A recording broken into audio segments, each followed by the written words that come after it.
What up, everybody? Good morning and a happy Monday to you all. Hopefully, you all had a fantastic weekend. Appreciate you making us a part of your starts and joining us here on this Monday morning DK show up on the air on your radio dials, 105.1 FM, 790 AM, streaming live at sportstalk1051.com or the app. Download it, take it on the go. You got your smart devices, smart speakers out there. Also, got the video streams up and rolling. Facebook, YouTube, Twitter, Twitch, Instagram, all that good stuff out there. But again, big thanks for making us a part of your start if you're already up and at it. And what do we got on a good old game plan for us this morning?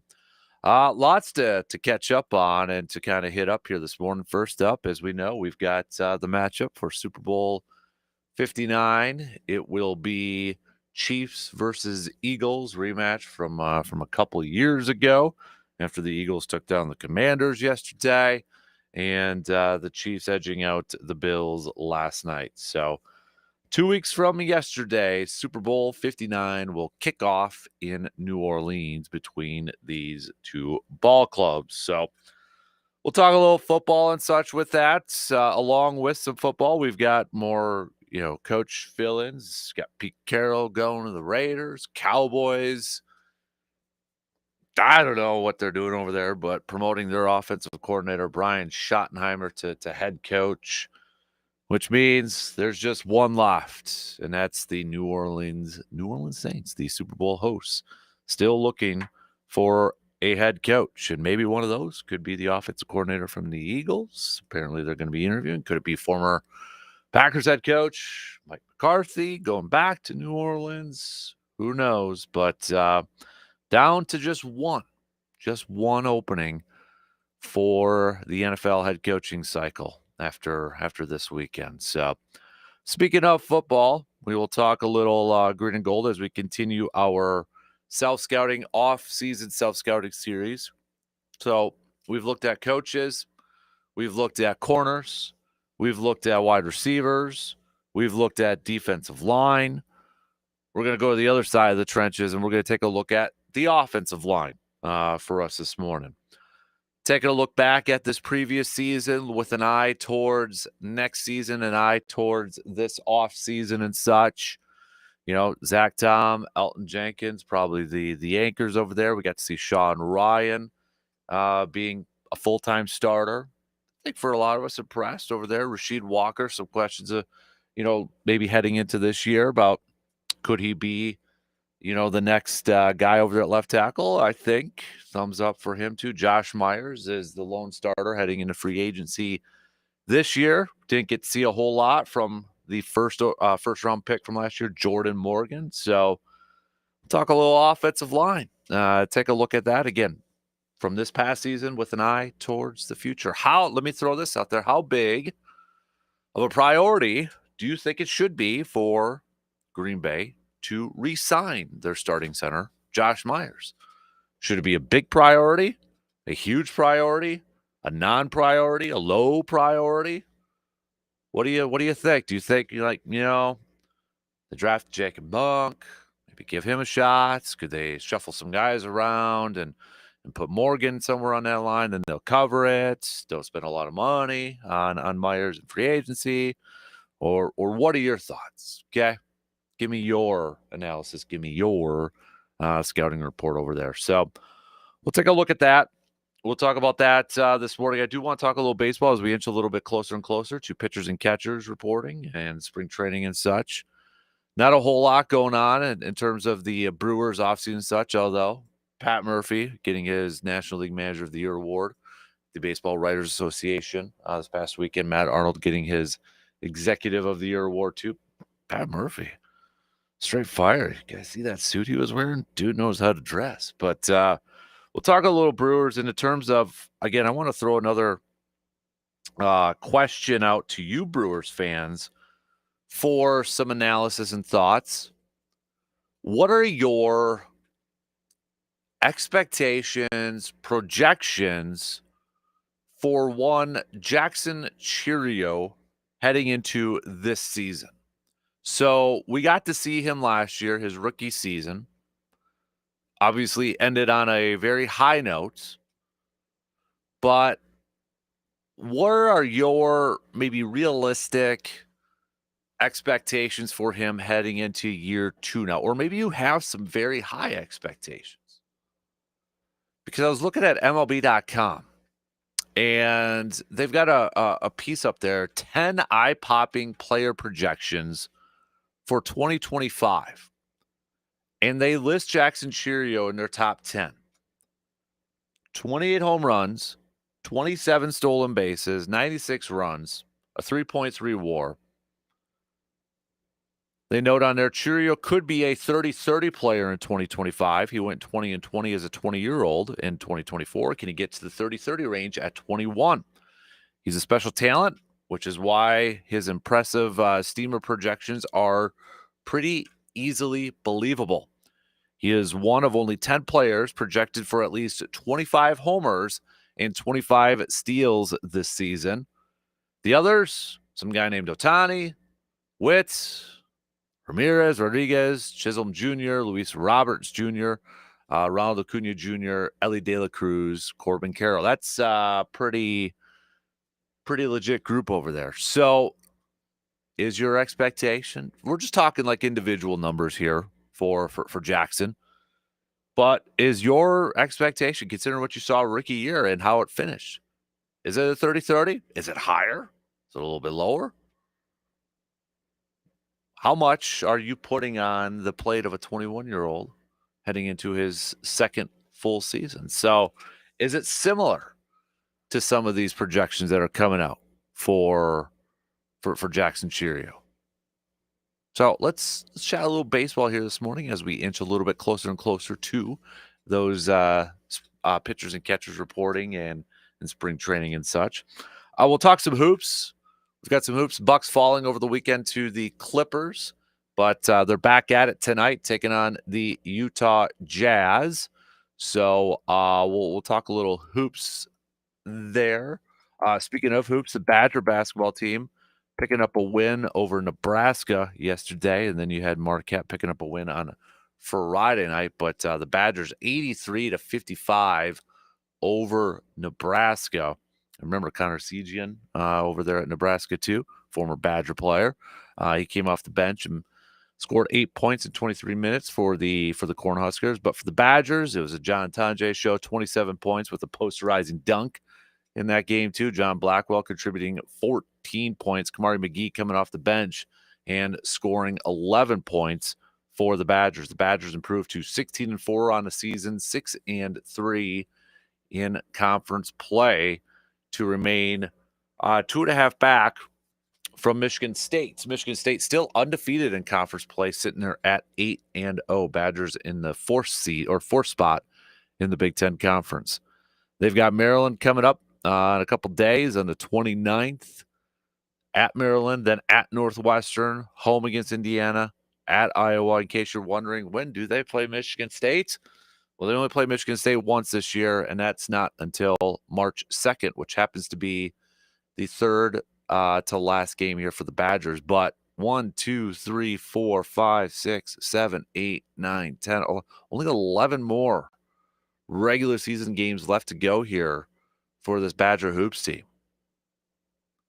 And looking at the schedule right as of right now, you got Purdue on there as a ranked, Illinois is ranked. You're looking at that February 15th through the 22nd. You got 3 games in there, all ranked opponents. 2 of the 3 are at home. The lone road one's against Purdue. Then you're home against Washington. Then on the road against Michigan State. So you're talking about, man, February 15th through March 2nd could be a very big stretch of games for this Badger basketball team. Maybe a chance to really climb up in the conference standings, or at that point in time, maybe make a good impression in terms of some potential seedings when it comes to bracketology and such. We're going to be getting close to that time of year already. So, but as we mentioned too, the Bucks back at it tonight, coming off of a loss against the Clippers on Saturday. But right now, the Bucks still holding on to that 4th spot in the Eastern Conference, 1 game ahead of the Pacers. But they've fallen a little bit behind the Knicks in the standings They're at 3.5 games behind the Knicks for the 3rd seed overall right now. But Bucks sitting there at 25 and 18 still got trade rumors going on out there. You know, the Jimmy Butler one is obviously a big one and such. There's some more rumors potentially coming out there too. We'll talk about that here in a little bit, including maybe a center. Could a big man, a little bit more front court help be in the making for the Bucks? So we'll tell you a little bit more about some of the latest rumors surrounding the Bucks right now as the trade deadline approaches, coming up here in just a little bit. So we got that, and gotta mention for hoops, if we're talking hoops, big shout out to the Blue Gold men's basketball team. Saturday night, Sonntag was at the game, and first of all, kudos to the crowd over there too. Kudos to the football team there, kind of creating a student section over there, like a legit student section when you see, you know, D1s and such. But the place was lit, and the Blue Gold men's basketball team taking down 17th ranked Stevens Point. That's multiple wins now for this Blue Gold basketball team, Blue Gold men's basketball team, against ranked opponents this season. Put them in the top 25, D3.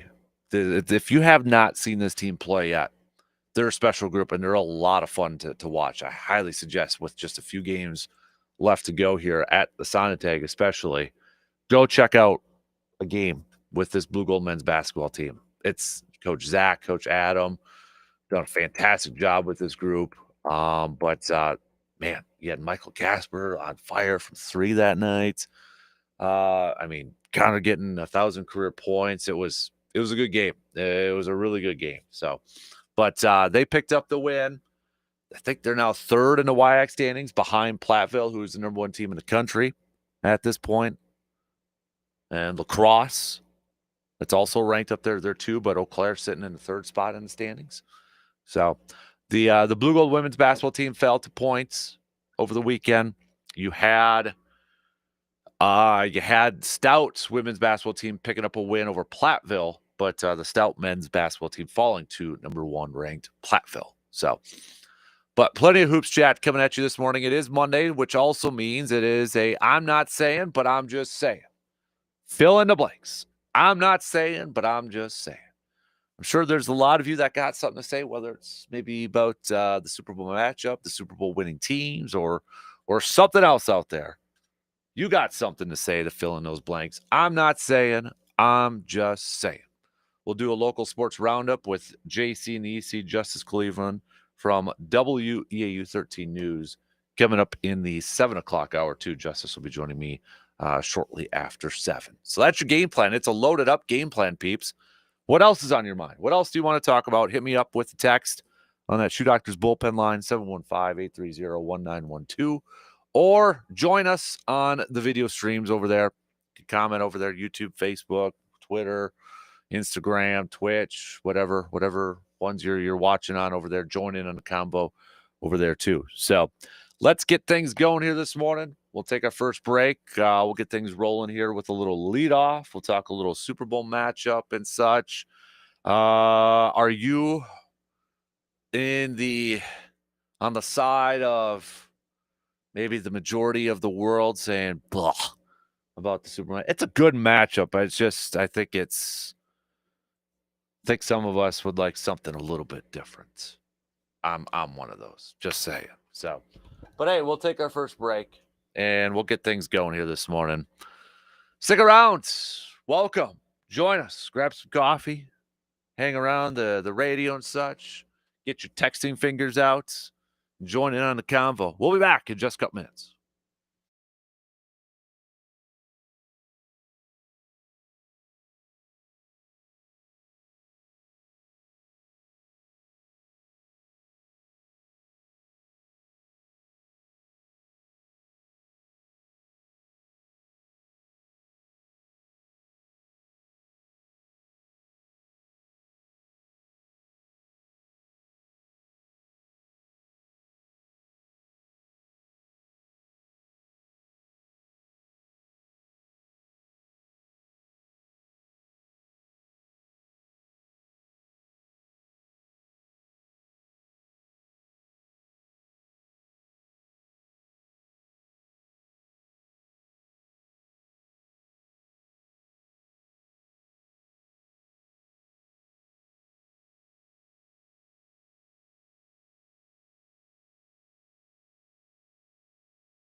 At Hy-Vee, they're more than just a grocery store. They are your one-stop shop for everything you need, all in one place. From fresh produce and top-quality meats to your favorite snacks and household essentials, they've got you covered.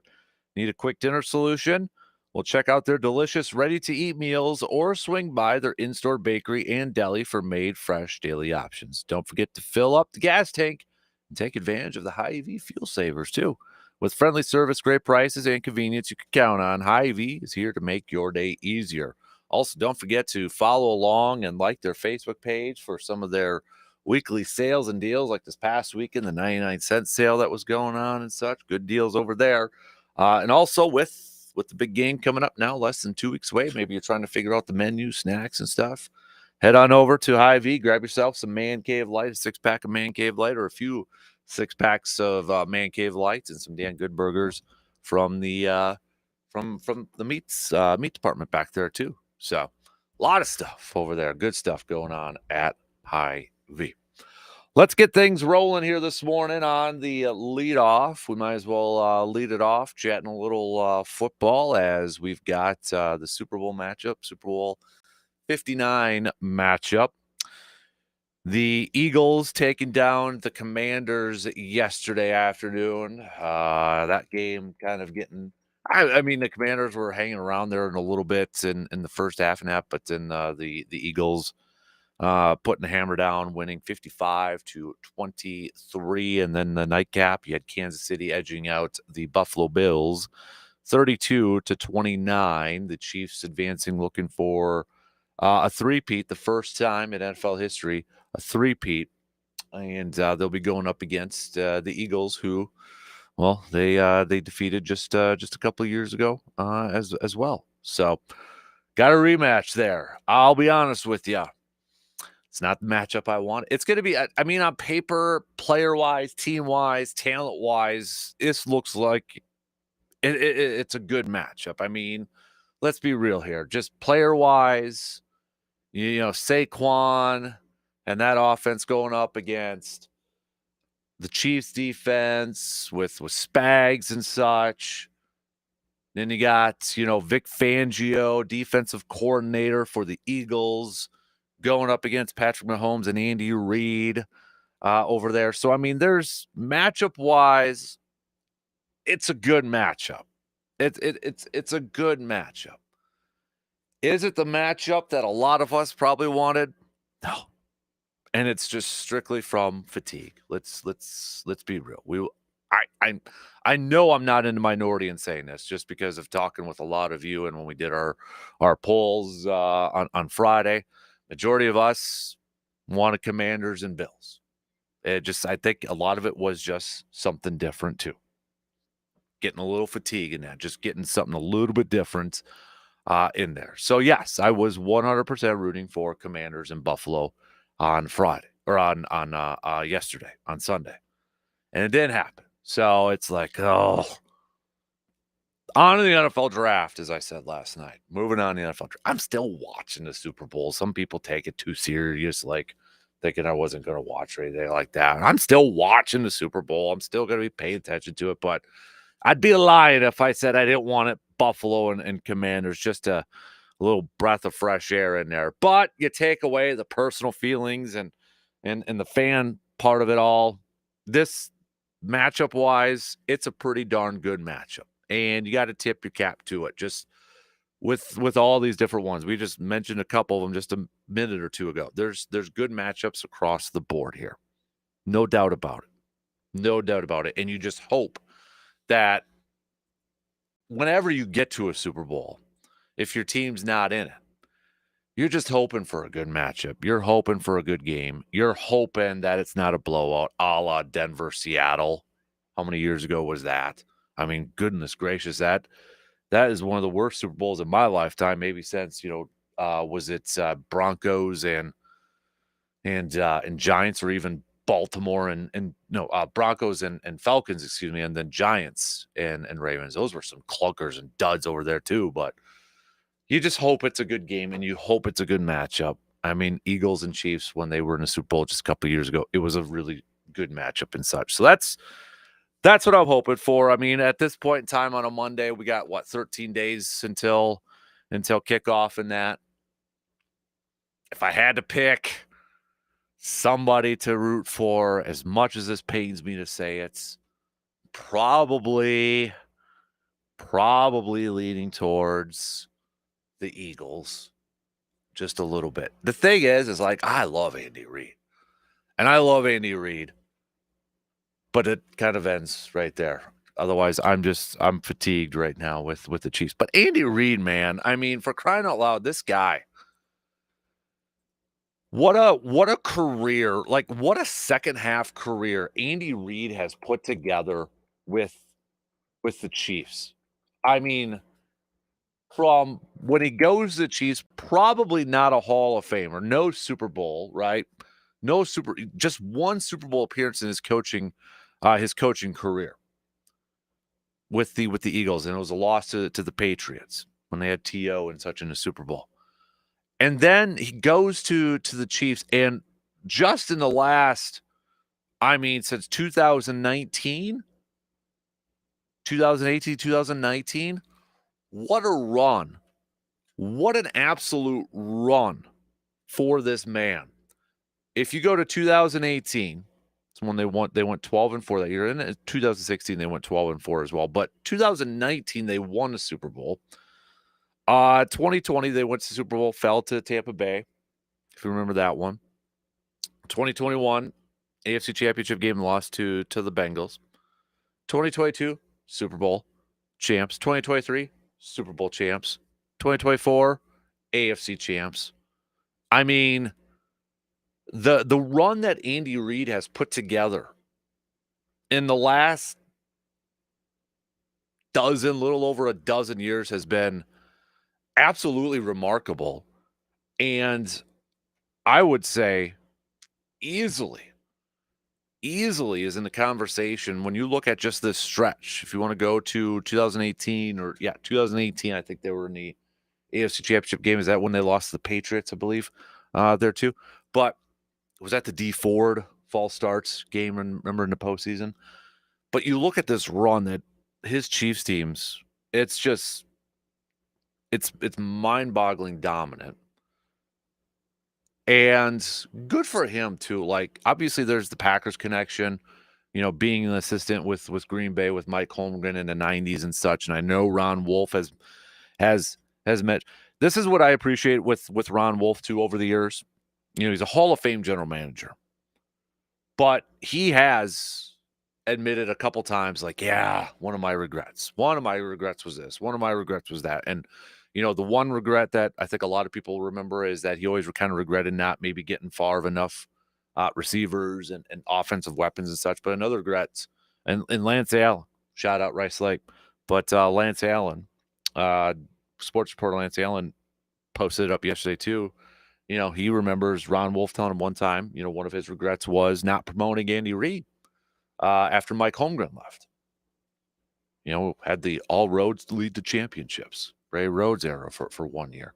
And that's just a what if. That's a big what if. Like, what if Andy Reid would have been named head coach for the Packers? Would Andy Reid be in this position?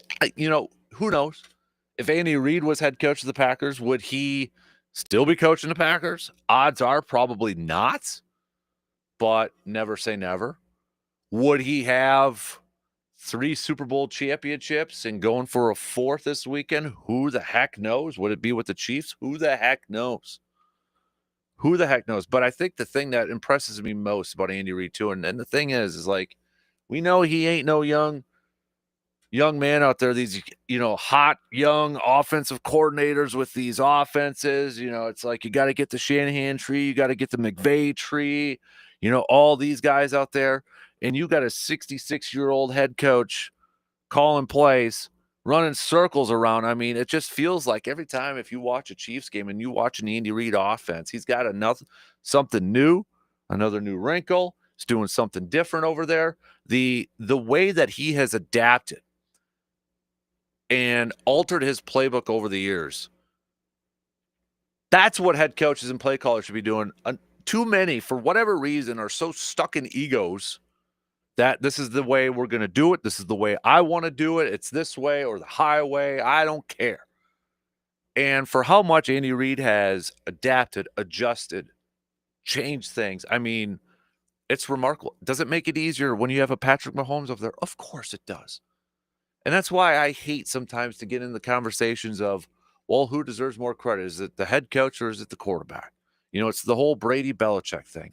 But again, you go and you look at a lot of quote unquote dynasties, or you'll look at a lot of great coaches, Super Bowl winning coaches, Super Bowl winning quarterbacks.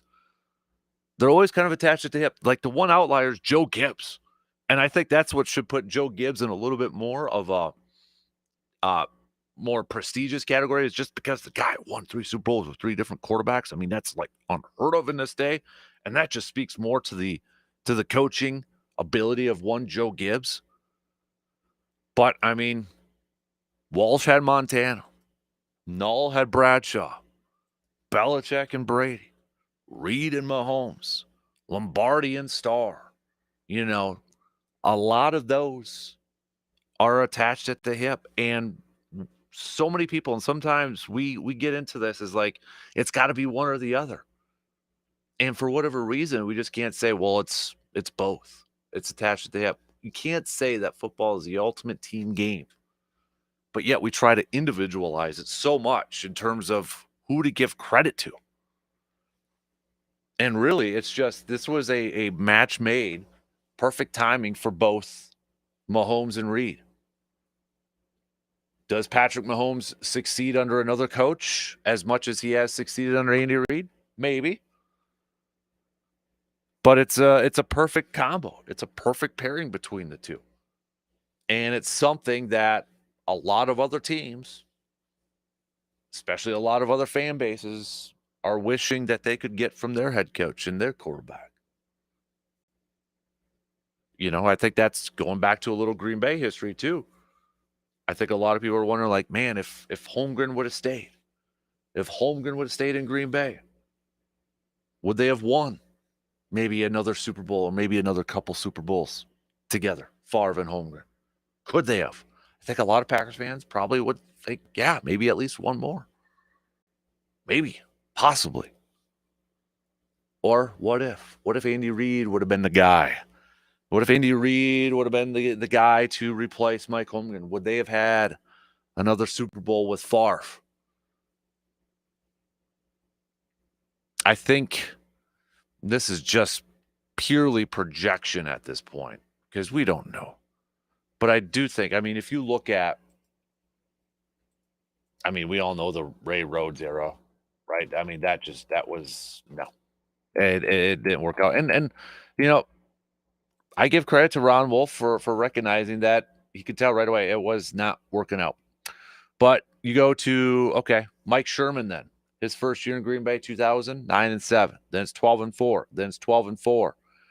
10-6, 10-6, thanks to a couple of 2 seasons there with some second half late surges just to get into the postseason.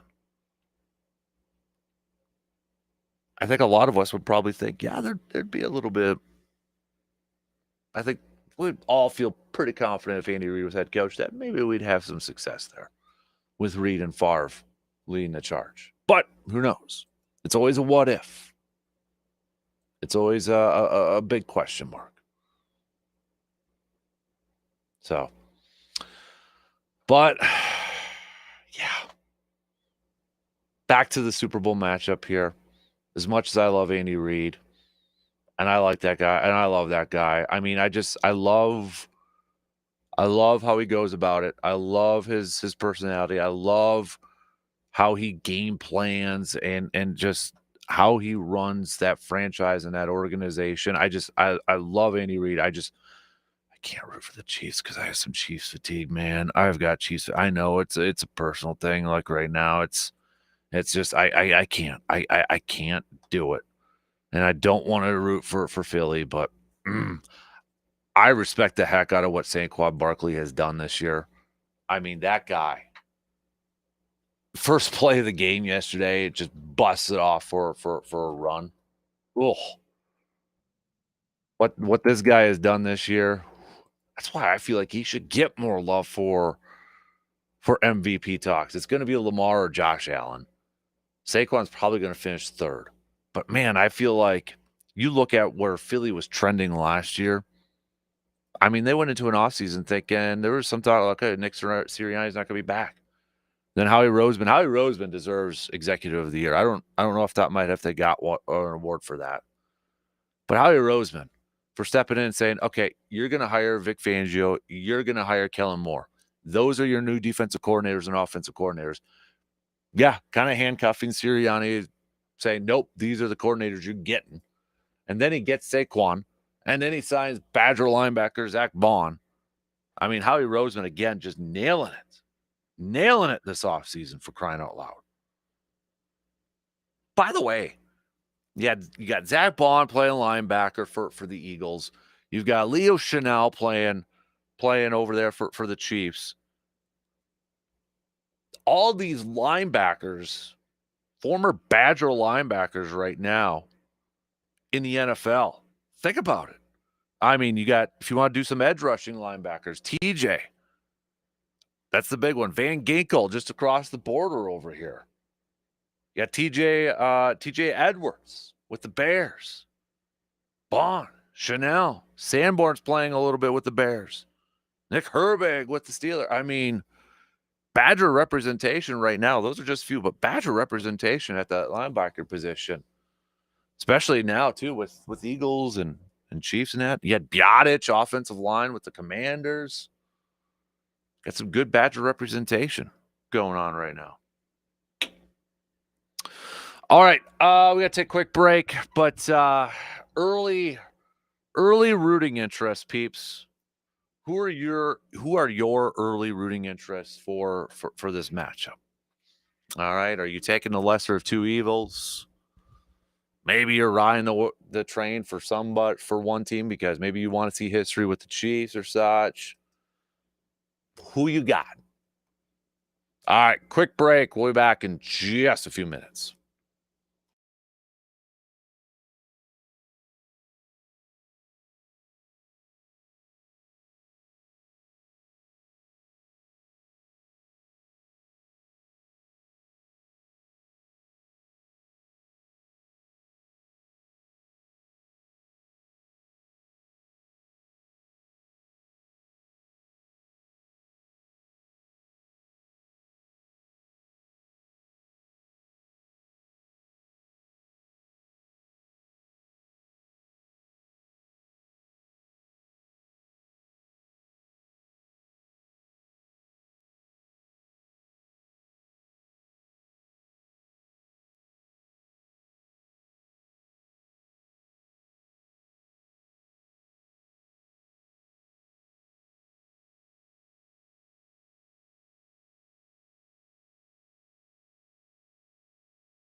When pain or injury slows you down, turn to the experts at Chippewa Valley Orthopedics and Sports Medicine. Since 1954, they have been helping patients get back to doing what they love with advanced care for bones, joints, and muscles. From sports injuries to pain management, their experienced team provides personalized treatment to help you live your life pain-free and getting back to doing what you love to do. So this year, start feeling better with the help from Chippewa Valley Orthopedics and Sports Medicine.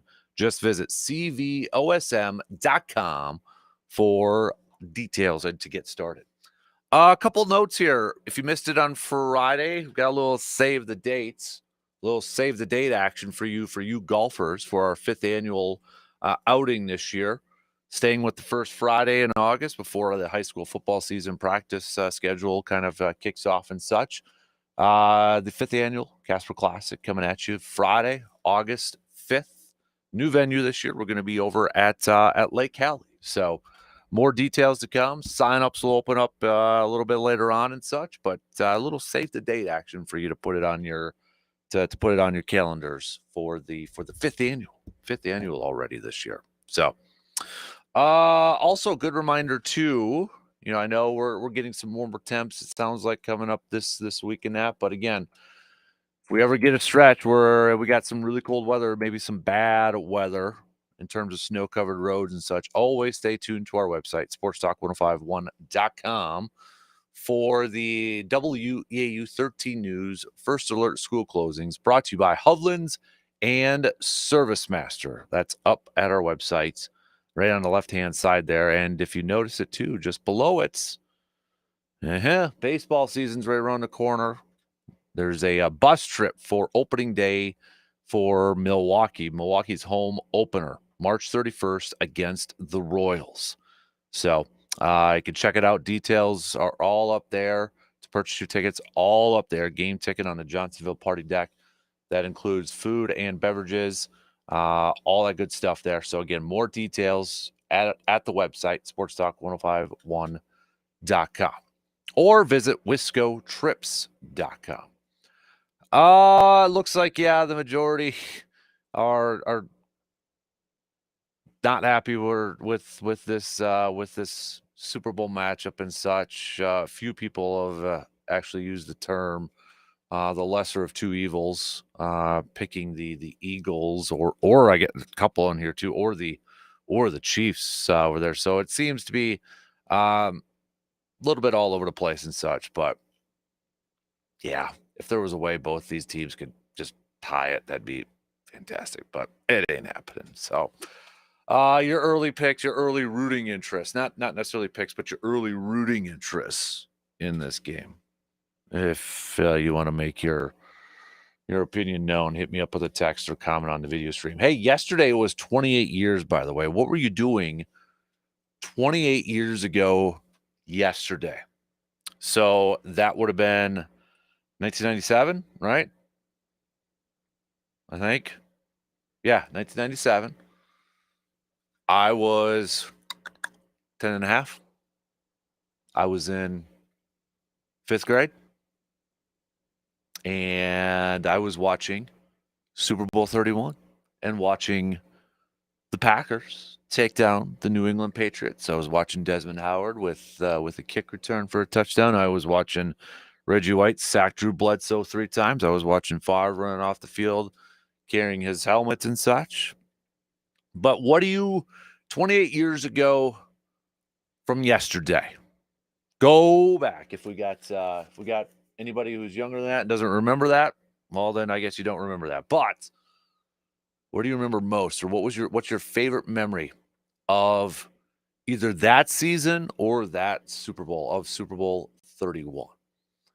Gosh, I remember it. I remember everything leading up to it. I remember we had in 5th grade in good old Medford, little story time here, 5th grade, we had a competition.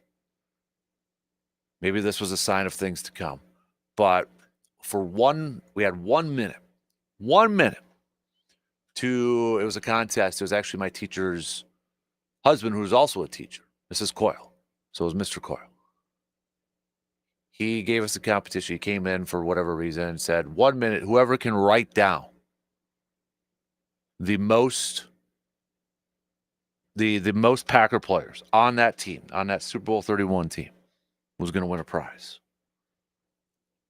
And I wrote down first and last name. It was in the 20s. I think it was like 22, 23 of them or something like that. I just know it was in the 20s, low 20s.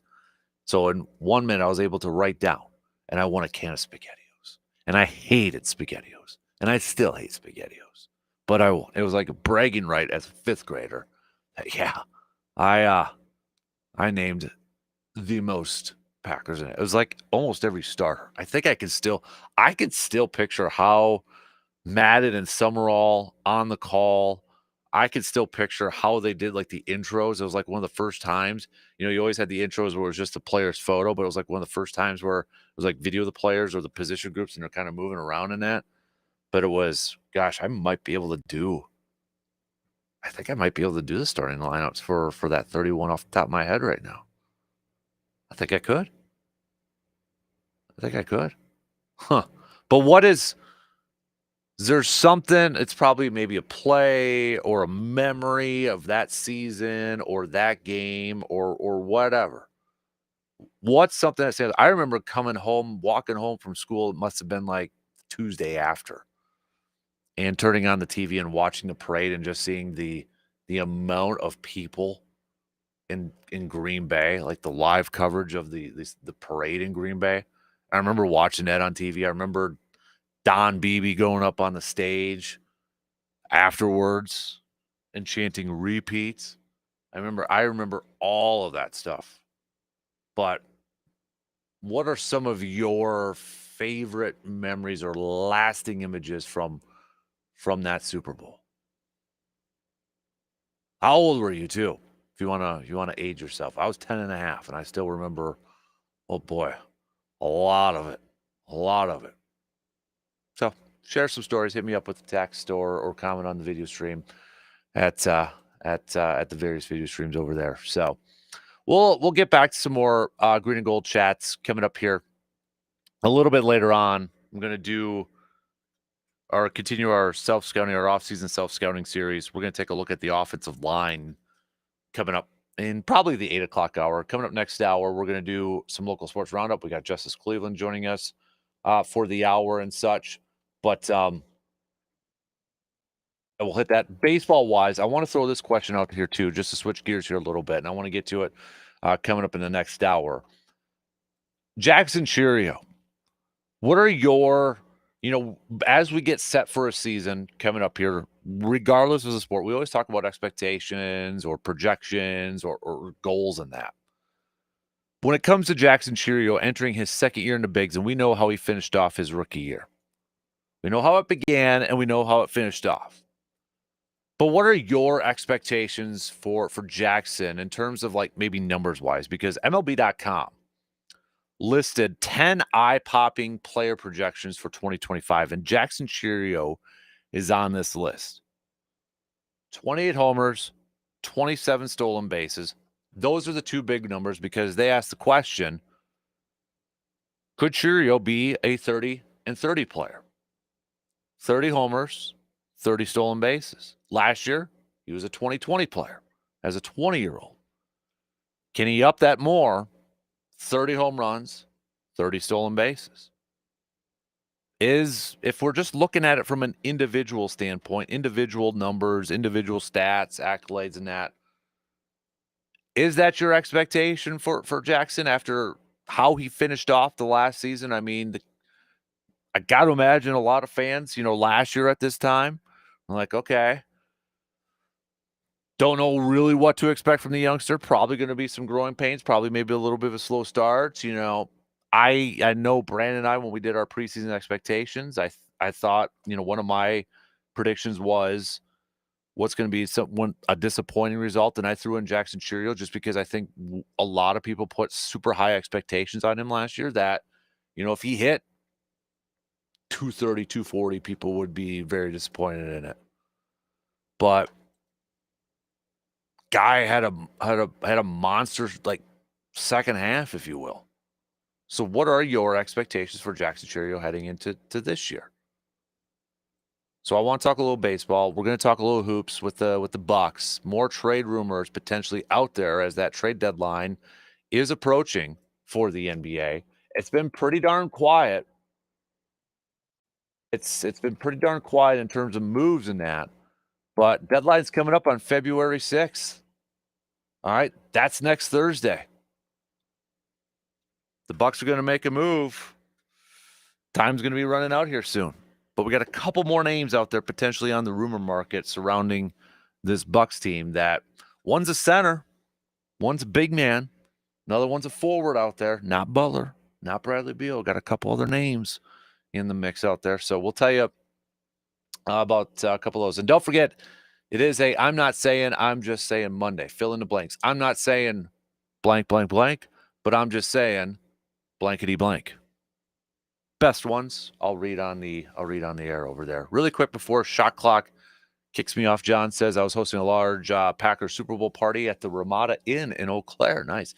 Mark says we had a big party. It was at what was then the Mandarin Club downtown, which was a fundraiser for our American Legion baseball program.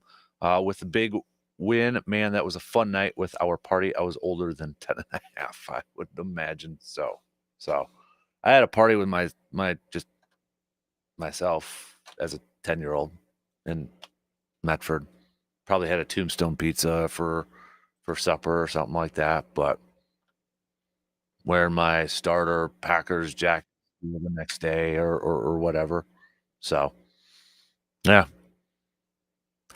All right, keep those coming. What do you remember about that day, or what do you remember about that season? Is there something that kind of stands out to you about that season or that game?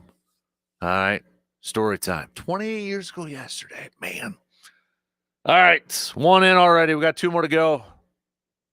We got a quick break. Got some news updates, and we'll be back. JC and EC's going to be joining me in just a few minutes. Stick around. Talk to you in a couple minutes.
Here we go. Second hour kicking off right now on this Monday morning. A big thanks for tuning in wherever, however you're tuning in from.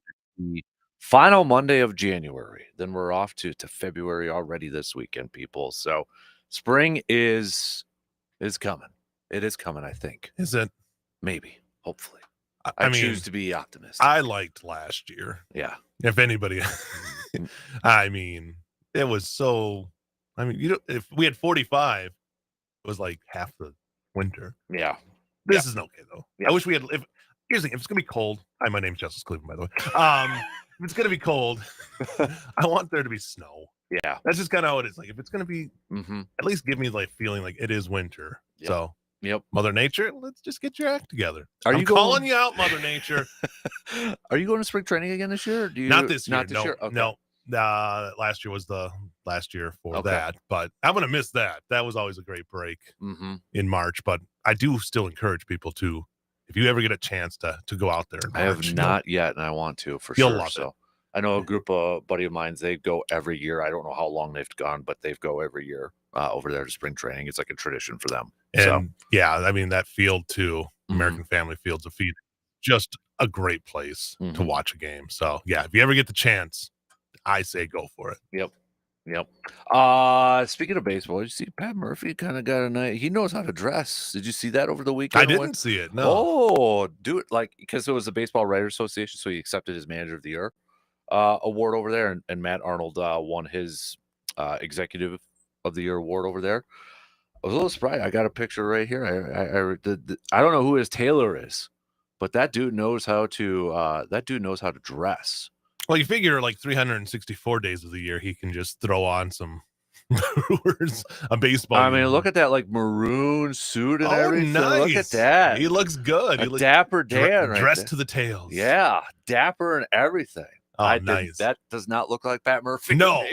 But yeah, I mean, for him, it's like roll out of bed, throw on the Brewers, warm-ups. Exactly. Now it's like, okay, I got to put a tux on. So. Yep. What a fun guy to have as your manager. I mean, he's just the personality fits that team, and I really hope he's there for a long time. If anybody didn't get to hear his acceptance speech, it is out on social media and such, but it's a typical Pat Murphy acceptance speech too, giving all the credit to players, right? You know, and talking about some of the things he learned, and he's like, what a privilege it is just to be a big league manager, directing a lot of that credit to everybody else, and even brought up Freddie Freeman and just being able to witness guys like that and making jokes about it, how killed us when he was with the Braves, kills us with the Dodgers and all that. But yeah, definitely a very humble guy. Yeah, it seems like too. So. I think the players just love him too. I mean, just because they know he knows everything about baseball that you'll ever need to know.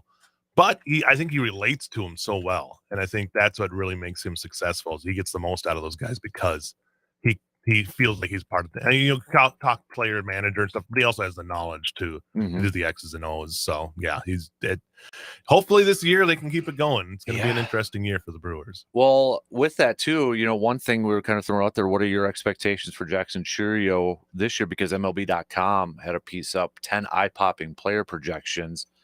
And Jackson was on there, and they say he could be, the expectation maybe is a 30-30 player, 30 home runs, 30 stolen bases. Last year, he was a 20-20 player. And we know he started off a little slow his rookie year, but really picked it up there towards the end.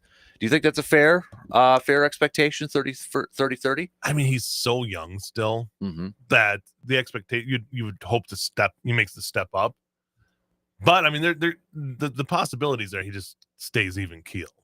He doesn't take a step back just because he's obviously pitchers are going to have a book on him now compared to what they had last year. But I mean, with all the natural ability he has, 30-30 to me is that's easy could happen in his career. Yeah, he's going to steal a lot of bases. He's got that speed. So I think 30, that part of the 30's there, and he's showed that he has the pop. So yeah, I mean, we just got to keep the expectations. I don't want to get too high because he's still so young. What is it, 20? He'll be 21. Yeah. That most guys aren't making it, 23. I remember when I was 21. I do too. I was not at that level. There was no expectations. You looked at me at 21, it's like, this guy's not shooting to the moon. I'll tell you that much. Yep, exactly. The thing too for me, it's going to be really interesting with the Christian Yelich return. how they figure out that outfield, because, I mean, Sal Frelick now is a Gold Glove winning right fielder. Right. Garrett Mitchell was just listed as a top 10 center fielder in MLB.com's like latest content thing that they're doing, listing their top 10, which I think surprised a lot of people. I think he was number 8 on that list. And then Yelich and Chourio. I think Chourio is better suited for left field.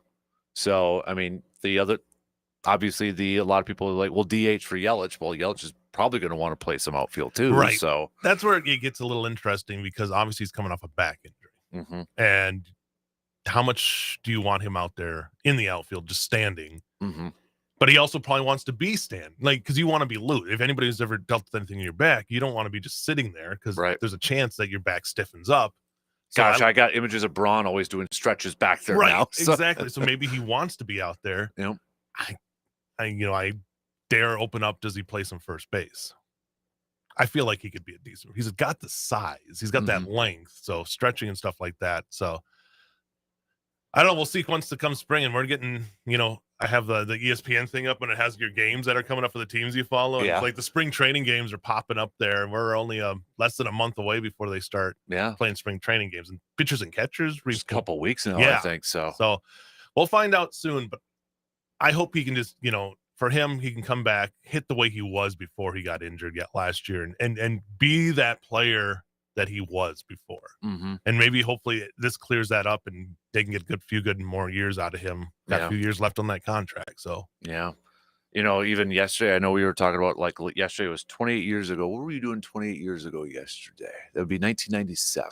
1997. I believe I was running around the Lambeau Field parking lot. Yeah, after a Super Bowl with my shirt off. Were you really climbing on the snow hills, smoking a cigar? No, you weren't. Oh yeah. No, you weren't. Really? Yep. That's awesome. I lived like less than half a mile from Lambeau. So it was like they won, and we were all like a bunch of my classmates, because I would have been 16 at that point. Yeah. And we're just like, what do we do? What do we do? They won. So we went over. Like, it's like the city woke up. So I mean, that's still like 9-10 o'clock at night. I think it felt like it was a later Super Bowl compared to ones lately, but like the whole town, like everybody was driving up and down Lombardi Avenue. We were standing in the middle of Lombardi Avenue, like high-fiving cars. That's so cool. By. I remember just climbing on top of a snow hill and it was just like one of those things that you see when teams win titles, like the spontaneously celebration. And it's not, obviously the game wasn't in your town, but everybody just everybody in mass went to Lambeau Field. And this is still old Lambeau, old green monster. Lambeau Field. You still had Kmart. You still had Big Lots and Hardee's and all those. That was the year before I started working at Kmart. But I mean, it was really a cool thing. And then the next day, no school. Did they call school? I mean, there might have been school, but you didn't go. I can't remember. And then they had they had the return to Titletown. And I remember watching on TV, and it just looked like it was crazy. And it went on forever. They were so late getting back to the stadium, and it didn't happen until 7 o'clock. So it was crazy. I remember high-fiving Fritz Shermer. That's awesome. Me and my buddy were everybody we were big Fritz Shermer fans, just because of how great of a job he did with that defense there. But that's one of those memories as a kid growing up. I'll always remember just being because that's the perfect age to be 16. Oh yeah, your favorite team. Drove my 1983 Ford Escort over to Lambeau, and we were some of the last people to leave. I'm sure my parents were like, "Hey, Mom and Dad, we're going to Lambeau." Just being like, "What are you doing?" That's so cool. But it was an amazing. Then even the next year, I still went to the celebration. I remember they still had a return to title even after they lost. I think you already sold the tickets, so you had to do it. But that day, I remember just being freezing cold, if I'm not mistaken. So really cool memories to have as a teenager. Absolutely, man, that's so cool. I don't know if anybody's gonna be able to top that one. Well, part of me is thinking is with the draft. To me, it's just mind-boggling that the NFL draft will be taking place half a mile from where I spent my teenage years in Green Bay. I'm nervous. I'm nervous in the aspect of when we're over there, the congestion that we'll have to deal with. That's kind of giving me a little anxiety. There's not because I mean Lombardi's your main way in. Oneida's your other, and they're closing all that down. It's how do you get anywhere? Where are you gonna park? It's Yeah, Give me a little anxiety. I feel like that whole area is just going to be nuts. Like, I'm sure Lombardi's not going to even be open. No, I think they already said they that. close shut it from down. Military probably on down. Yeah, this is me throwing Ashland Avenue. Yeah, my local knowledge. But yeah, I mean, I think it's going to be really. It's just, but yeah, to me, it's like if I was a teenager and living there, I mean, I would have just walked out my backyard and like, because Military Avenue, if you know Green Bay, is right there. It was in our basically our backyard, and then it was Military Avenue, so I could see the stadium out our back window, and it was just, yeah.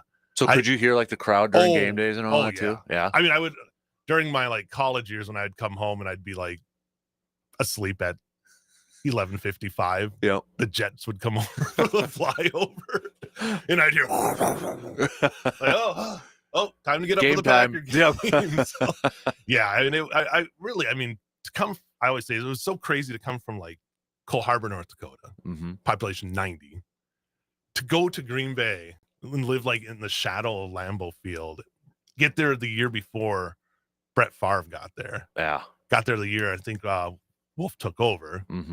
So yeah, I mean, it was 1 year of Lindy Infante, and then the rest, it's been pretty much success my whole time living in Wisconsin. So I don't take that for granted. Yeah. Again, I always say this. I feel like I say it weekly. You could be the Cleveland Browns. Yeah, you absolutely could. I'd have a lot to look back on.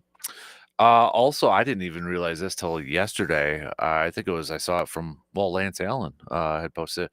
It would have been Euchre's 91st birthday yesterday. Yes, I had a memory on like Facebook too that I posted a picture of him playing the trump. It's the same when I put up like the tuba of him. Yeah, it was just like, oh man, 91st, 99 would have been 91 yesterday. Just a little over a week away from all those reminders of. It's just, I think it's going to really hit me driving and throwing on the game and not hearing his voice, because he really was the soundtrack of summer around. I think it's going to hit those guys too, like Grindle, and those guys when they open up the mics and know that Uke's not going to be there. The story, the wit, just everything that he had. I mean, I remember the days when like Tommy Lasorda would come up there and they would just sit there and chat for like 3 innings. Yeah. And I know I posted the one where he's talking to the furries in Pittsburgh. Just always great. Like, because we put that up in the sports office and we sat there just listening. And it's like, it was perfect because it was a first inning that ended up going like 15, 16 minutes. He's telling the story about the furries and Braun hits a home run in the middle and he's right back into his story. I mean, it's just almost as perfect of a euchre, like just a little time capsule of a euchre inning that you could get. So yeah, he's really good. I mean, one of my sports heroes, and a guy who with the humor wise, I always self-deprecating and just that's what I've always wanted to be. Is just like the guy who's there he'll inform you, but I always want to give you a little entertainment, and if I have to do it at the behest of myself, that's the easy. thing too. Is like I think one thing, especially the last few days, looking back at it, thinking about Euchre and his legacy, and one thing that always kind of comes to mind is like it's okay to make fun of yourself once in a while, right? Yeah, I mean, it's okay. Take life too seriously. Yeah, and there's enough serious stuff going on. Is that I always like to say I want to be the break from the serious stuff going on. And if I make a mistake, I'm not going to try to gloss over it. If I make a mistake, I'm going to probably make fun of myself. I had this week I couldn't talk during one of the intros. I'm just like, what am I doing? And I just want people to know it's like, I'm laughing with you at home. Like you're seeing me, it's like, what's going on? And it's like, I don't know. Right. And I think Euchre was just the king of not taking yourself too seriously, but also having just a vast knowledge of the game, and a guy who played with some of the greats in the game too. Yes. And always cool, just to think back that he got his start in pro ball right here at Carson Park. So really cool. I know on Friday too, his family through the Brewers had released another statement that they did have a private ceremony, but they said that they are working with the Brewers on building a public celebration of life event that will honor Bob later this summer. More details to come. They also said an important part of Bob's life has always been to give back to others. For those interested in celebrating his memory, they listed 3 causes on there: Wounded Warrior Project, ALS Association, and the Fraudhurt Hospital and Medical College of Wisconsin for cancer research. Yeah, so, I mean, he gave back. He had a lot of those charity events down there in Milwaukee, and Euchre was front and center with that. I think it'll be neat. I'm sure we'll see the Euchre patch, the one that they had up on their social medias. I would love to see if they could do like a Euchre jersey. Yeah. Like, just have that in the front of the and I'm sure they're working on that because, I mean, that guy meant so much. Is the face of the Brewers. When you think of Brewers, I think Bob Uecker's maybe the first guy you think of. I mean, you've got your Robin Yount's. Well, I when you even think about Wisconsin sports history with all the history and the legacy of Green Bay and those icons, I think if you ask a lot of people, name a face of Wisconsin, Euchre's going to be towards the top. Yeah. And that's over a lot of those Packer icons and that for a lot of people. I think so. I agree. I mean, and what does that say about the guy? Yeah.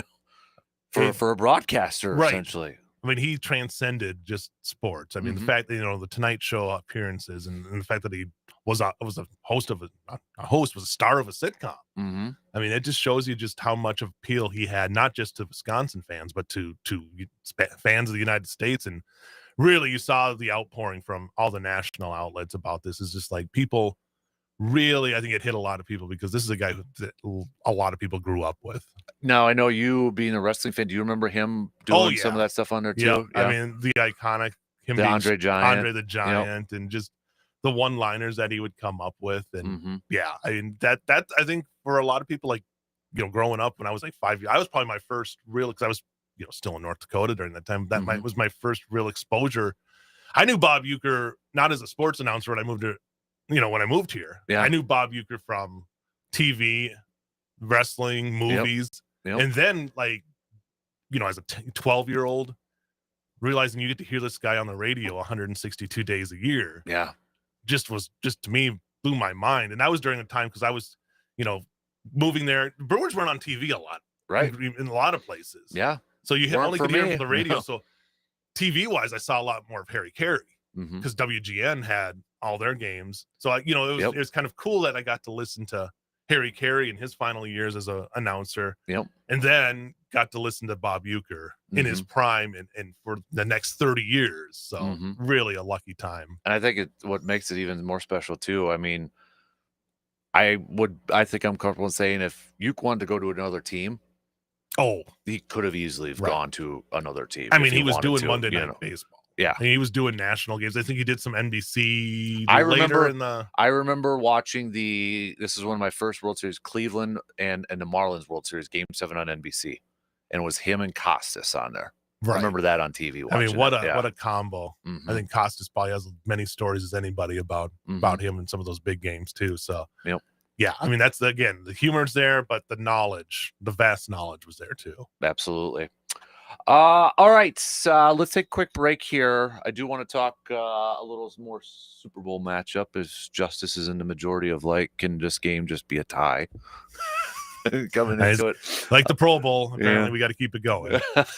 Also want to do a little local sports roundup as well, because believe it or not, we're getting close to ending some regular seasons coming up here. So coming up in February here. Yep.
Bottom of the hour here in our second hour this morning. Still got Justice Cleveland, sports director extraordinaire, WEAU 13 News. I'm still awake. In Eau Claire. Let's do some local sports roundup to kind of kick things going. I want to start off on the college side of things here because while I was at the game on Saturday, checking out the Blue Gold men's basketball team going up against 17th ranked Stevens Points. And Blue Gold's another win. That's, you could say now, multiple wins against ranked opponents this year for the Blue Gold men's basketball team. Coach Zach and Adam and his group doing a fantastic. And that's why I keep telling people, if you have not, whether it's a women's game or a men's game, if you haven't gone to Sonantag to check out one of those games, it's an awesome invite, especially on Saturday night. Tip of the cap goes to the football team because they were there and they actually like had a student section standing and chanting and all that, like gave the impression of I'll call it a D1, right? Doing the chants and giving the other team, some guff and such, but, giving them the business. Yeah. And they were standing and doing that. So it provided a little bit more energy into that. And I think that team like Michael Casper hit 7 threes in a row in that second half. It was just, but it added to that environment. It was already a big crowd. Carter went over 1,000 points for that game. So, but a big win for the program again. Yeah, and they just keep rolling it out. And I think, talk about the fans. Now that classes are going to be back in session, I hope that they can jam-pack that place now, get the fans going out there, and really, like you say, get that student section going. And good for the football. And that's the nice thing about Blue Gold Sports is those other athletes really support each other. Yep. And they come out in droves, and I think it's going to be fun. They got another one coming up against River Falls. I think they want a little revenge on that one. But when they get back into town, that'll be big. And I know it's the bye week on this, so they have the game Wednesday, and then it's I think everybody's off on Saturday, if I'm not mistaken. Okay. Before they reset and start up more of the second half run. But you look at Eau Claire, third in WIAC standings right now. The only two teams above them, they lost these two. Platteville, which they had to lead at half, and Platteville's the number one team in the country. Yep. And La Crosse, those two are 6-1, and Eau Claire's 4-3. Yeah, they're probably kind of still kicking themselves over the River Falls game over there, because that's River Falls' lone win in conference play over there. But still, I think it's just talking to the coaches too, both Tanya and Zach. That's the WIAC. Yeah. If we saw it last week, I think Platteville losing. Everybody can beat everybody in this conference, no matter if you're on the top or the bottom. Yep. So you can't even be, you can be mad that you lost that game, but you shouldn't be disappointed because all those teams, you see the Blue Gold's top Whitewater by 20, or 30 points, 30 points. But then Whitewater comes back the next game and beats the top team in the country. Yeah.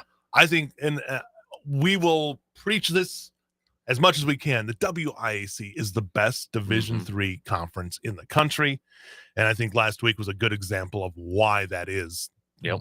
Because again, anybody can beat anybody on a given night. I'm glad you brought up that Whitewater one, because I was talking to somebody coaching my kids' basketball team and mentioned we were going to go with the Blue Golds game, and they're like, "Well, because I think a lot of people just it's the general. Well, how's Whitewater this year? Right. That's the gold mind standard. Yeah. And they have been for the conference for a long time. And when I said, well, Blue Golds actually beat them by 30, like, what? Yeah. It's like this team they've got something going right now. It's and you look at a lot of their games too, especially earlier in the season, that lost by a possession. Yeah. It's just kudos to Zach and Adam for the job they're doing over there. Exactly. And I think what you've got is a team that obviously you have some seniors on that team that have been through the wars in the WIAC. So they've been through those battles and know what to expect. But then getting a little healthy, getting Renta back. Yeah. And having him play as much as he can, I think has made a huge difference. And I think that opens up a lot of those other guys to not have to be the driving force. They can be the guy he kicks out to. And I think that has made the team even better. But everybody can handle the ball on that team. There's no doubt about that. But I think Renta just kind of opens up a new avenue for that team. It's funny you mention him, because I think he was frustrating the point coach, because Renta was just killing the guy off the dribble and driving. Yeah. I mean, just killing it and getting to the hole and layup. And every time he was doing it, I would look over to the point coach, and he was just like, Come on, What do we do? But that's the athleticism that he's a pesky defender too out there. And there's some really good point guards in this league. Platteville always has the reigning player of the year, D3. And that was kind of the look I think Zach had at times when they were playing Platteville. It's like, how do we stop this guy? Yeah. Well, I think every one of these teams has somebody out there that it's just like, it's hard to have an answer for. But I mean, I look at this Blue Golds team, and they just continue to get better and better. And now you got that second half of the conference season. You're in third place. Yep. You're in striking distance of getting one of those top 2 spots. Yep. And I think, they play both those teams well. Looking at this schedule, so yeah, you're right, because they got River Falls Wednesday on the road. I got to imagine they want a little revenge for that. Then they're at Stout the following Wednesday. Talk about this portion now of the schedule here, Justice. February 8th, Saturday, home against La Crosse. That'll be that's the one where you want to see if you can get just that place just a rocking. Yep. And then the Wednesday after that, home against Platteville. Also, just stay there. Don't leave. Just stay there, yep. And then the Saturday after that, on the road against Point. Yeah. So, I mean, it's going to be a dog of a schedule coming up. The nice thing for them, and I remember talking to Zach about this, like, you're now pretty much stuck within a 60-minute radius, 90-minute if you talk like Point, but you're not making that long road trips to Oshkosh and Platteville are the ones that can really be tough because you're waking up in the morning and you got to you're on the bus all day. And then you got to play, and then you're on the bus all day back. So they played a lot of road games early in that conference schedule, and now we'll kind of reap the benefits here the second half. Exactly, because you're looking at, after River Falls and after Stouts, they only got one more road game, and that's that Point game. Yeah. Coming up on the 15th, and they finish up Oshkosh and Whitewater at home. So they've got those. So they're pretty much sleeping in their own beds. They do. I joke like they do anyway, but it's not like they're flying out anywhere. But yeah, it's comfortable trips, and really I think sets this team up for success here. But again, some really tough battles, and you can't have an off night because those other teams will take advantage. But if you had seriously, like, I'm not just plugging them because they're the Blue Golds.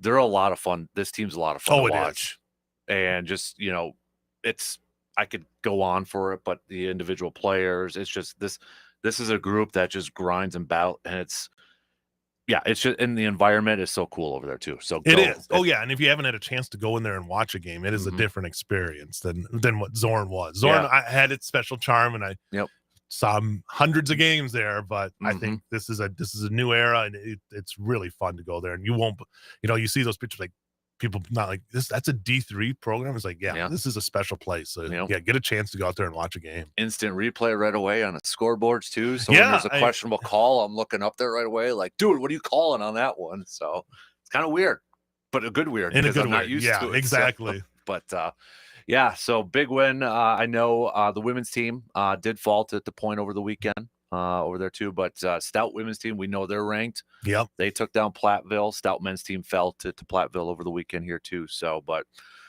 we only got just a few more games of this portion of the schedule, and I think that Blue Golds women's team, it doesn't.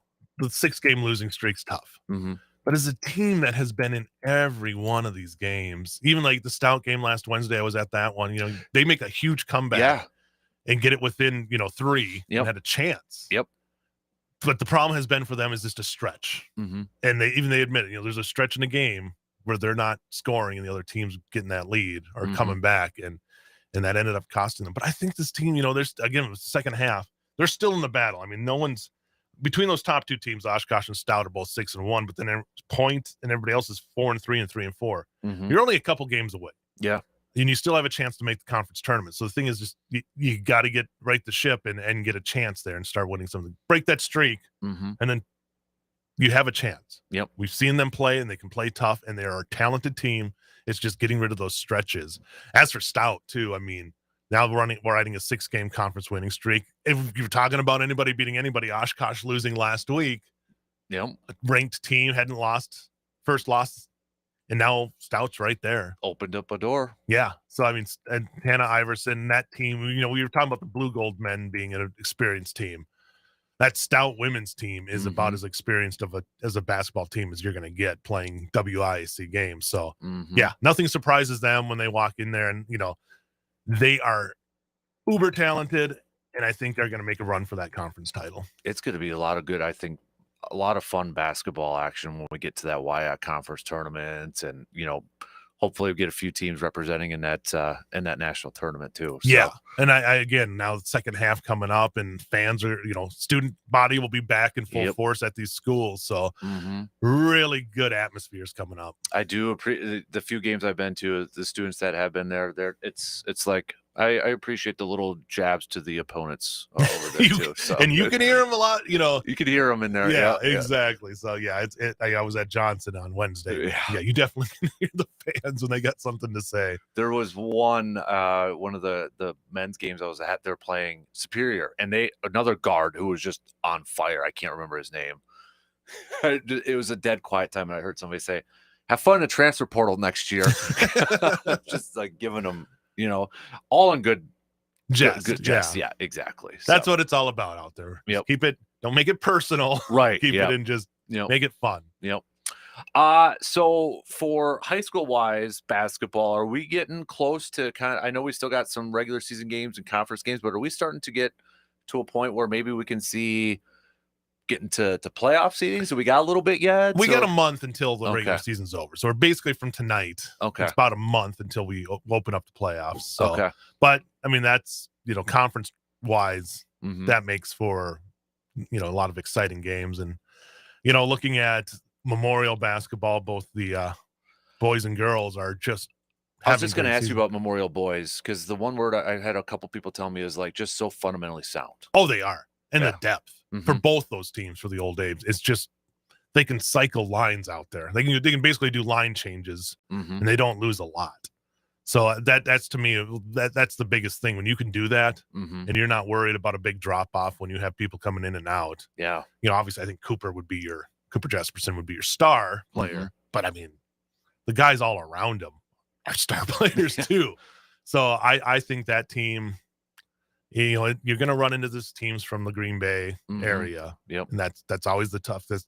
The basketball has just grown and grown over on that side of the state. Yep. But that's a team that has a kind of a chip on its shoulder too from the last couple of playoff appearances and being upset. So I think this is a team that's going to be focused and ready for a run, but they still want to take care of business, obviously, in the Big Rivers before we get to that. Got a chance to watch the girls team play on Friday. And again, it's depth. Yeah. It's just in a lot of young depth. So you have your, Welshes and Shaws out there, Schroeders and Palmier. I'm trying to throw out as many names, but those, after that, they also have a good group that comes right after them. So that, they lost on Saturday to an Appleton, I think it was East or West, one of those two teams, but that was their first loss since the opening game of the season. That was to Stevens Point. And that's a team that should be ranked in the top 10. I don't know how they're not. Right. But again, showing the depth that they have, it should be a lot of fun there. And then, and the Clover Belts are just a battle, as they always are, both boys and girls. Year, yeah, people are both sides. It's going to be a battle to the last week. We'll see who gets the conference title there. Dun St. Croix girls, Elk Mound continues to keep it running. Go on the boys' side, Gavin Gores up in Cumberland, 6'10", just throwing the ball around. Just an amazing basketball player. We've had a chance to get him in a couple of games there. Shepley at Rice Lake for the girls. New Auburn girls, undefeated. Nice. Going out there. So, I mean, I always feel bad because I'm like rattling off these teams, and I'm probably going to miss somebody, and I apologize for that. But there's so much good basketball out there in the prep ranks this year. So hopefully we can get some teams that are going to make it to Madison and Green Bay. I can't wait for playoffs to start here because there's going to be some good matchups. Oh, there really is. Like. It's going to be fun. Hockey-wise, BRC and such and elsewhere, kind of the same timeline a little bit. Yeah. Still got a few more weeks here. There'll be a couple. They're usually about a week ahead. Okay. But, yeah, I mean, we've got girls-wise, we have the ECA CFM matchup coming up this week. So both those teams have been playing well. And again, teams that can knock off anybody and just trying to get that everything kind of set in as they get set towards that playoffs. BRC-wise, I mean, Hudson, I think, right now is and New Richmond are the top two. Memorial has all the tools. I think there's at times where they just haven't been able to put it all together, but that's the team that has all the talent in the world. And I think they could make a run if everything can come together for them. And Ram, has been playing some really good hockey too. Had taken some lumps lately, but they got a game against Amory this week that I think they want to come up and show that they can be one of those top teams. So Menominee and River Falls will be in that running when you break down into the divisions for hockey as well. And I never count out Rice Lake. Yeah, no kidding, when it comes to any sport. So yeah, I mean, again, we're getting towards wrestling. We had a big. I was going to say the Memorial North one just late last week over there too, and first time girls teams. Yep. Dual action for both those programs. And we got some big tournaments coming up this weekend. I know Menominee's having one. I think the North girls are hosting a tournament as well, and then North has some, and Memorial both have some one-on-one matchups as well. So yeah, I mean gymnastics. I always use swimming. Yep. Yeah, and I apologize if I'm forgetting any sports out there, but yeah, I mean it's an exciting time, and as we really obviously get towards February and then March, we'll have even more exciting times to come. Absolutely. And I know we kind of touched on it a little bit, but again, Team A-Bear, shout out to them over there too.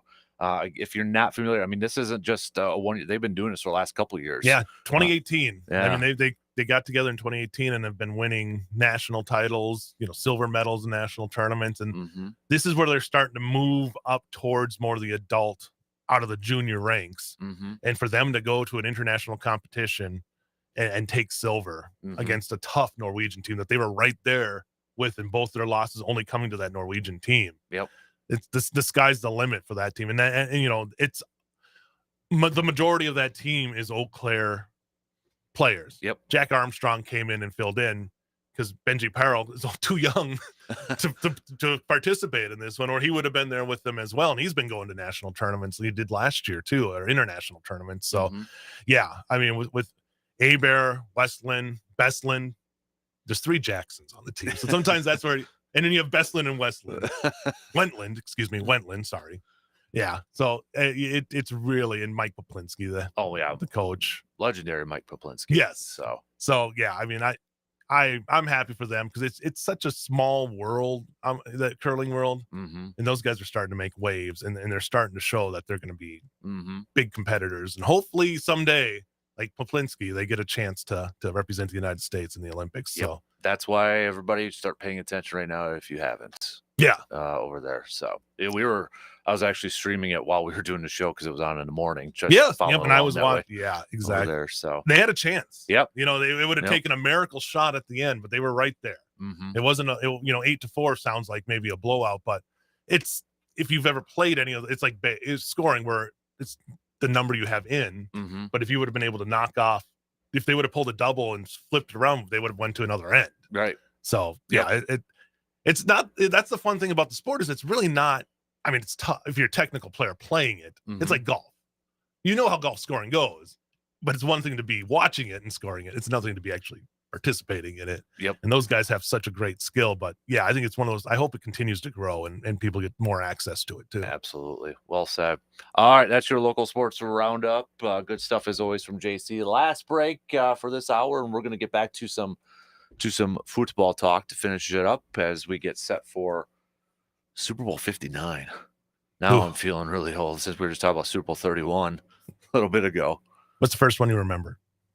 I'll tell you after the break. Okay. Hey, good tease.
All right, just a few minutes to the top here before we let JC and EC head off this morning.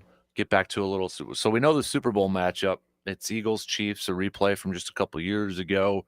Can't say it's the Kelsey Bowl this time, but maybe it's the Andy Reid part two over there. But are you on paper? So this is how I feel. On paper, it looks like a fantastic matchup, right? Right. It looks like a fantastic matchup. But I do have a little fatigue. I'll admit it. Yeah, it's very much Patriots back in the day going to so many Super Bowls. You just get to a point where it's like, I'm okay. Yeah, there's no excitement really for me going into it. Obviously the game's always fun, but even it was a lackluster playoffs. It really was. I think the Bills game obviously had the Bills Kansas City game had some drama to it.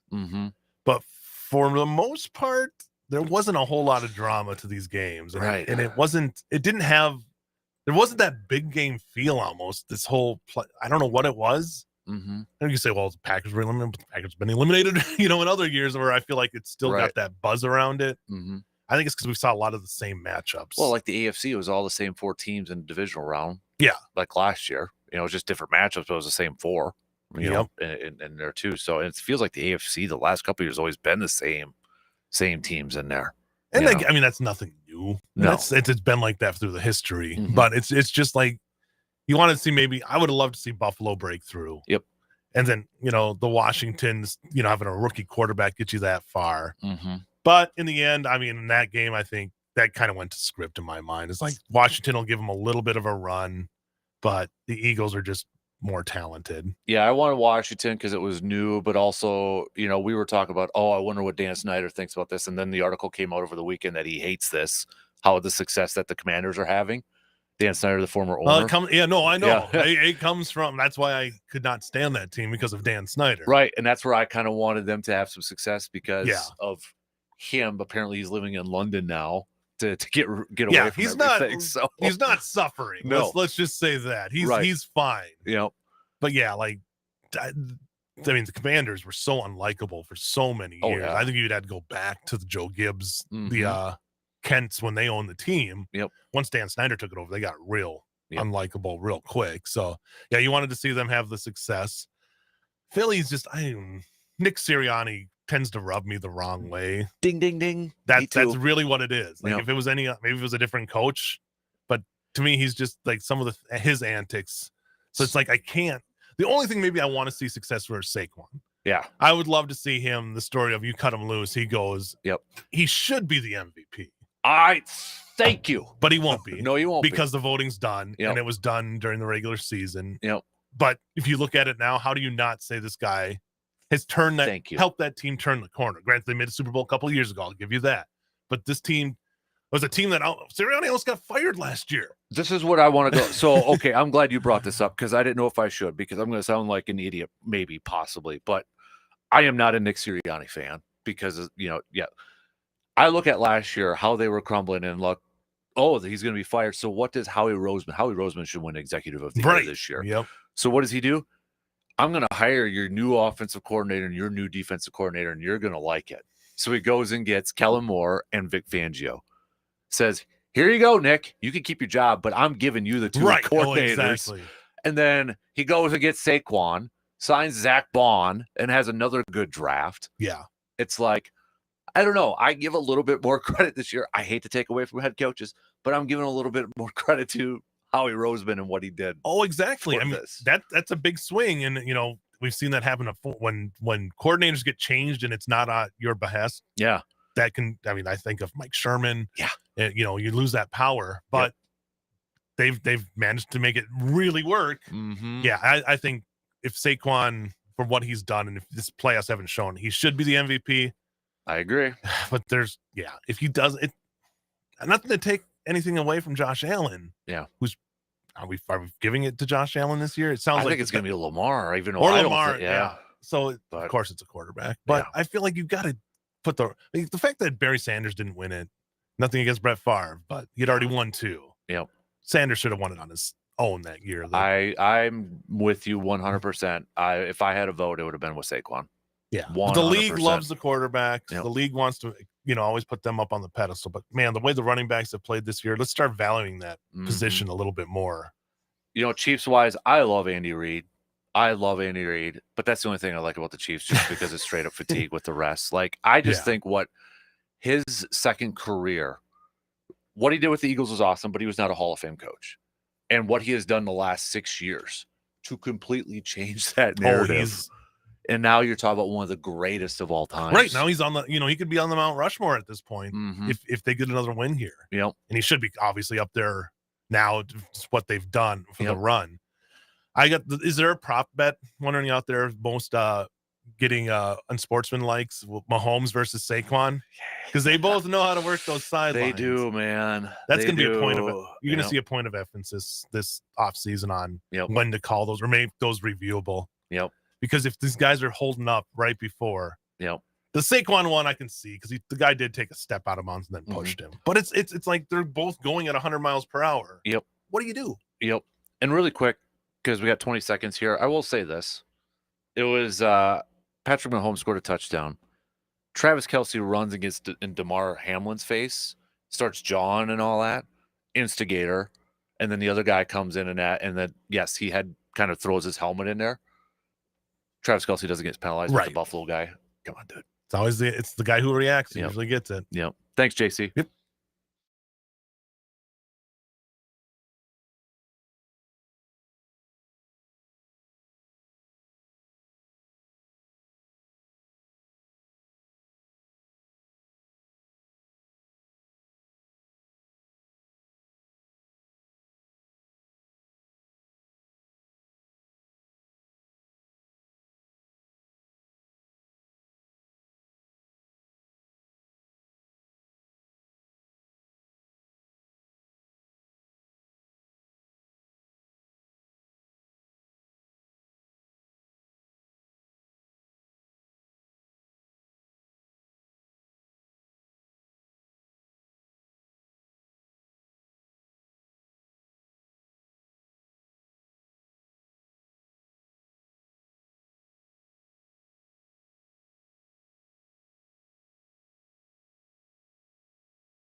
Final hour on this Monday morning. DK Show coming to you from the TDS Sports Talk studios here in the great EC. Appreciate you tuning in however you're tuning in, whether it's on the radio dials, 105.1 FM, 790 AM. Also available online. You can stream it up at sportstalk1051.com. Download the app, take it on the go. Video streams, Facebook, YouTube, Twitter, Instagram, and Twitch. So we're going to, well, first of all, if you want, you can chime in with your early rooting interests for the Super Bowl now that we know who the matchups are. We've got Chiefs, Eagles again over there. Are you a little fatigued? With that matchup? I am. 100% I am. But if you got a rooting interest in this thing besides ties, you can, and that ain't happening, you can send them on over and such. But save the picks until we get to the Friday before and such. But we'll get back to that coming up here in a little bit. We're going to continue our Packers self-scouting off-season self-scouting series. We're going to take a look at the offensive line coming up here in just a little bit. So we've already touched on the coaches. We've already touched on wide receivers, corners, defensive line. Let's take a look at the other big boys up front in the trenches, the offensive line. So that's going to be coming up here in just a little bit. Also, we throw out the question as we are getting closer to pitchers and catchers reporting for baseball, spring training, and such. Jackson Chourio, what are your expectations? What are your projections for him this season? MLB.com has a list of 10 eye-popping player projections for 2025. And they got Jackson Chourio on there. And they think Jackson could be a 30-30 player. The projection is actually 28 home runs, 27 stolen bases. Is that your expectation for Chourio this year, heading into his second year as a 21-year-old? Or are you going to kind of lower them a little bit because he's still younger at this point? So if you want to talk a little baseball, you want to chime in with a little baseball talk over there, go ahead and do so. Hit me up with a text on that Shoe Doctors bullpen line, 715-830-1912. Let's, before we get to our Packers chat here, Hoops, Bucks back at it tonight. They're going to be taking on the Utah Jazz. The Bucks coming off of a loss Saturday night against the Clippers. Bucks still holding on to the 4th spot in the Eastern Conference, just a game ahead of Indiana. Indiana sitting at that 5 spot. Remember, probably want to be in that top 4 so you can host a first-round playoff series at home in that. But the Bucks will try to rebound after their loss against the Clippers and get a win against, well, the worst team in the Western Conference if you're looking at it from a win-loss standpoint. Utah just 10 wins, and they're on a 5-game losing streak so far. In fact, Utah has the second fewest wins in all of the entire NBA. The team that has the fewest wins this season so far is the Washington Wizards, who are currently riding a 13-game losing streak. So tip time for tonight's game is going to be at 8 p.m. Coverage will begin at about 7:30 on the radio dials of 105.1 FM, 790 AM. Also of note, though, next Thursday is the NBA trade deadline. So we've been hearing some rumors, some rumblings, specifically when it comes to the Bucks. Could they be players for Jimmy Butler? Could they be players for Bradley Beal? Those are two of the bigger names out there.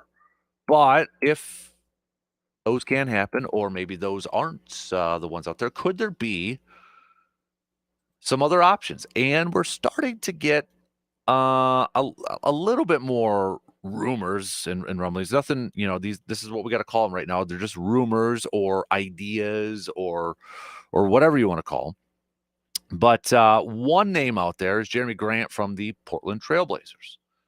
Potentially, possibly out there that the Bucks could be looking for. And again, the Bucks will have to figure out if they want to, trade Middleton, Bobby Portis for some of these guys. But Grant is a forward for the Trailblazers this year. Points are a little bit down from his career, from the last previous season. I mean, a couple of years, he averaged over 20 points a game. This year, he's a little over 14. But he is a defensive presence, and he's a forward that can stretch the floor. So could that potentially be an option? That's one name that's being floated out there as a possible option for the Bucks. The wild card in all this, though, is again, with all of these rumors being floated out there, all of these rumblings about the Bucks making some potential moves. One caveat stands in the way. Is Giannis signing off on it? Because a lot of these are probably going to involve Chris Middleton or would need Chris Middleton to be involved in these trade rumors. And if Giannis is not on board with that, or if he does not want that to happen, that trade is probably not happening. Whether we want it to happen, whether we hope that it happens from a fan standpoint, if Giannis doesn't want it to happen, it's probably not going to happen. So that is going to be the biggest hurdle in all this. Is it fair to say it's probably the biggest hurdle for any of these trade rumors or these potential trade packages? Obviously there's a lot of money involved salary-wise with Middleton and such, and you're trying to trade Pat Connaughton, but it takes two to tango with this thing, and you got to find a willing team to take him on and such. So it's easier for us to say, yeah, trade him and get rid of him. You got to find that trade partner. You got to find that dance partner. So that's an obstacle in itself. But the biggest obstacle, the biggest hurdle for a lot of these might be if Giannis signs off on the Bucks trading his best friend, Chris Middleton. And I get it. I get the argument from fans like, well, if he wants to win another championship, hey, I'm on board with that, man. I agree with you. I agree with you. But the one opinion that may matter the most in this whole thing is Giannis, and he may not agree with you. But it'll be interesting coming up next Thursday. Will the Bucks make a move by next Thursday to try to what they believe will do improve their roster? I don't think the Butler and Beal one is gonna happen for the Bucks. Could a Grant one happen? Maybe. Yeesh. It's tough. It's tough to gauge it because of the lack of resources that the Bucks have, and whether it was draft picks or players, and the amount of money that's involved in this too, because they don't have a whole lot of wiggle room when it comes to that stuff. So it's really hard to kind of gauge a lot of that. But we'll keep posting in case any more rumors and rumblings and all that kind of transpire in the next week or so. Another question we had a little bit earlier, we're just kind of going down a little bit of memory lane here, was yesterday was 28 years ago. 28 years ago yesterday. What were you doing? How old were you? Where were you? Do you remember what you were doing 28 years ago? I remember what I was doing when I was 28 years ago. I was watching Super Bowl 31 and the Packers taking down the New England Patriots. And for a lot of you who are older than me, that was probably, your first, or, been a long time coming to see the Green Bay Packers get back to the Super Bowl and win a Super Bowl. I was 10 and a half. I am of the generation, of the age range of that I have been very spoiled with a lot of Packers teams. And I understand that. And I embrace it. And I'm good with it. And I don't want it to change. But you have any good memories? You have a good, remember what you were doing? Remember a certain part of, whether it was that game or maybe it was shortly after or that season, that memorable season? What stands out to you from that Super Bowl team? Gosh, I still remember the Sports Illustrated. I think I still have it. And I think it was for that season. It was on the cover, Favre, Robert Brooks, and Reggie White. And then you folded the cover out, and it was the Chiefs.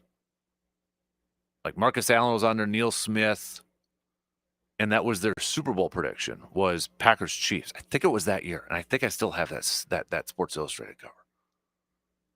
But I mean, gosh, you could go through so many different things. I mean, especially in that game itself, whether it was Favre and the audible to rise and Desmond Howard, Reggie White sealing it with 3 sacks, and there's so many memories of that thing. But can you remember what you were doing that day? Can you remember something about that day or that season that stands out to you to this day? Share it with us. Share it with the rest of the class. Text it. Hit us up on the video stream. All that fun stuff. Thank you to those of you who have already shared with the class. I don't know if anybody could top Justice's story, but that was pretty dang cool. Especially growing up and or living in Green Bay at that time as a teenager. Heck yeah. God, that would have been so fun. That would have been so cool. We're going to get to, I'm not saying, but I'm just saying, fill in your blanks. I'm not saying blank, but I'm just saying blanks. We're going to get to those towards the back end of this hour, give you a little bit more time to send those on in. I've got mine, but holding it off till we get to the rest of yours. So send those in. It's going to be one of your last calls for that. We're going to take a quick break, and then we're going to jump right into another session of off-season self-scouting. We're going to take a look at the offensive line for the Packers. Okay. Looking back at the offensive line from this season, anybody really surprise you?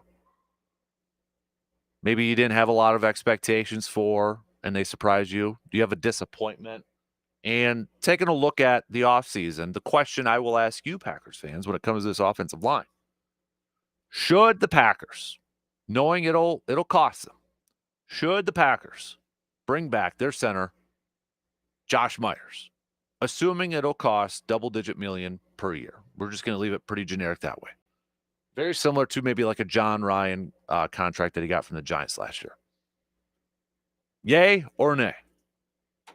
We'll take a quick break, and we'll be back to continue our self-scouting series after these quick words.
Continuing our off-season self-scouting series for the green and gold. We've chatted some coaches. We've taken a look at that. We have talked wide receivers. We have dissected the corners. We have, I can't think of another word, talked about the defensive line over there.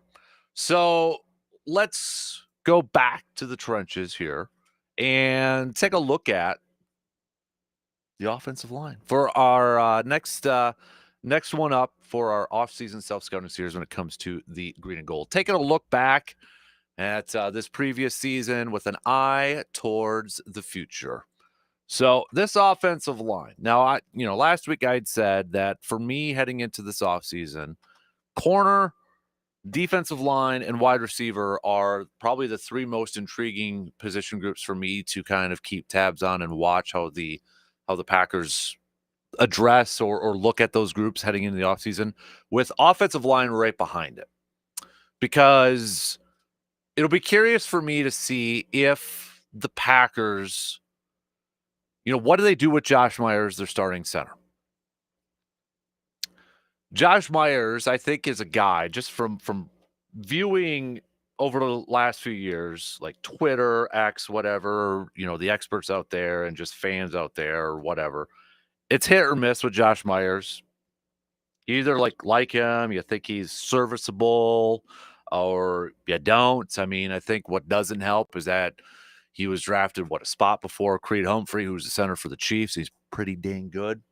So that doesn't help Josh Myers, with his outlook and that sort of thing. But there's no question about it when it comes to Josh Myers. He is so well respected within that franchise, within the walls of 1265 Lombardi Avenue. You hear Jordan Love talk about him.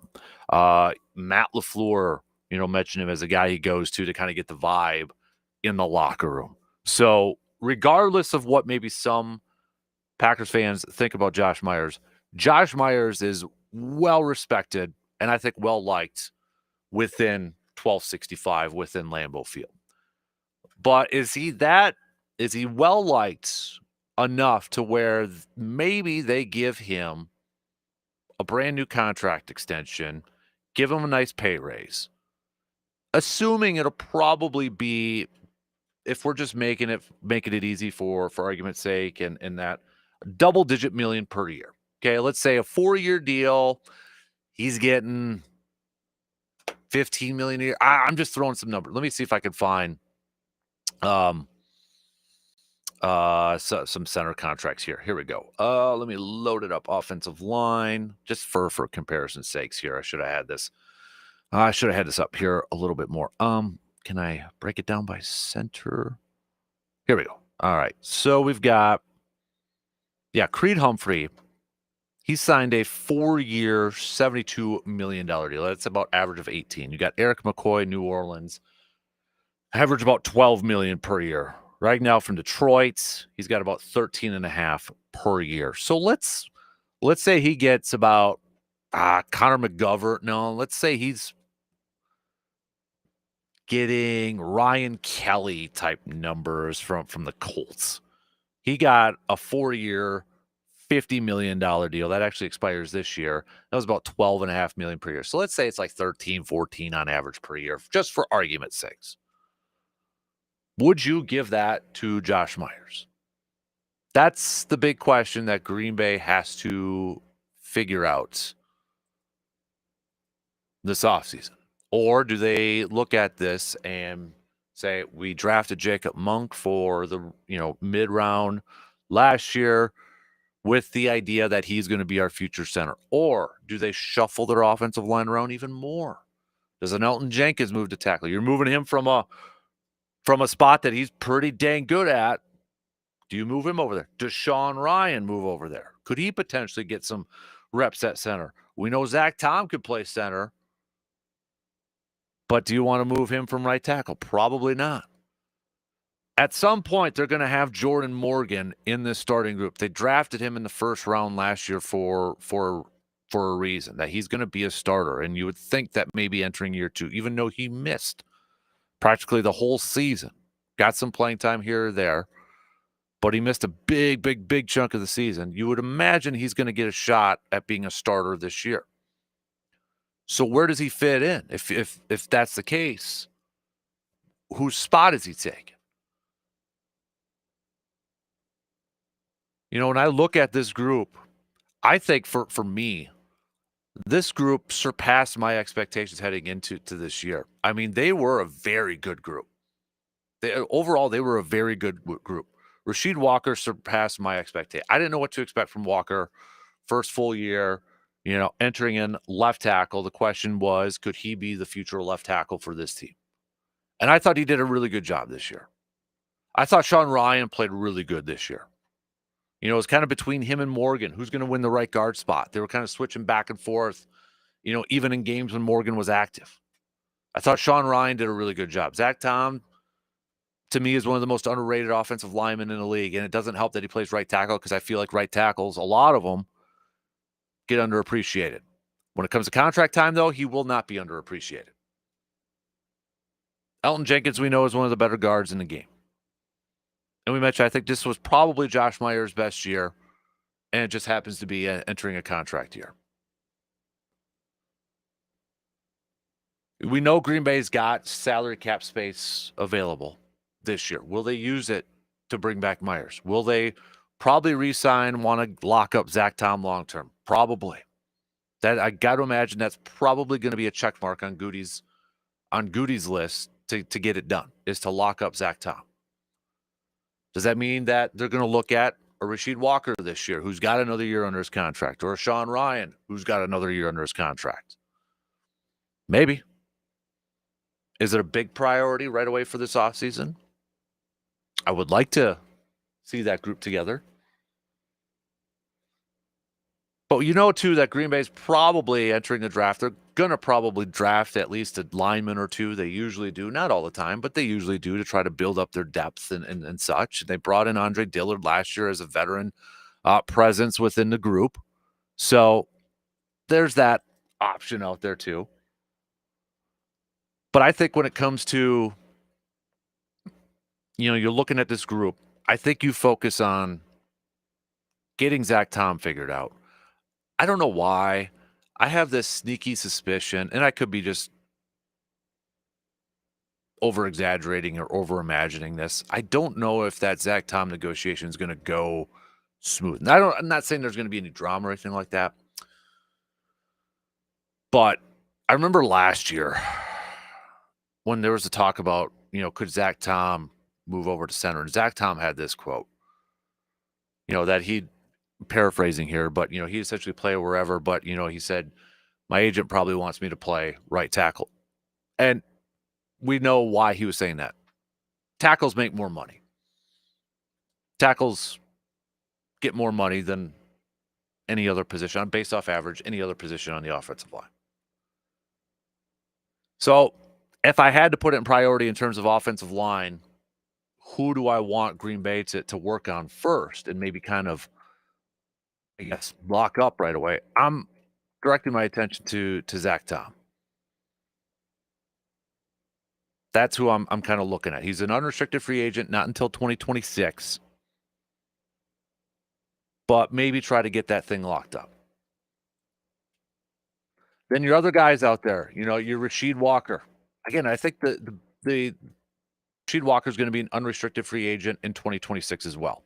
Do you try to lock him up now and maybe try to get it a little bit cheaper, even though he plays left tackle? You know, the question for Green Bay is going to have to be, with this offensive line, how much money do they want to fully commit to the offensive line and maybe not have as much for other parts of their team? Because they got dudes that are going to be for free agency all at the same time.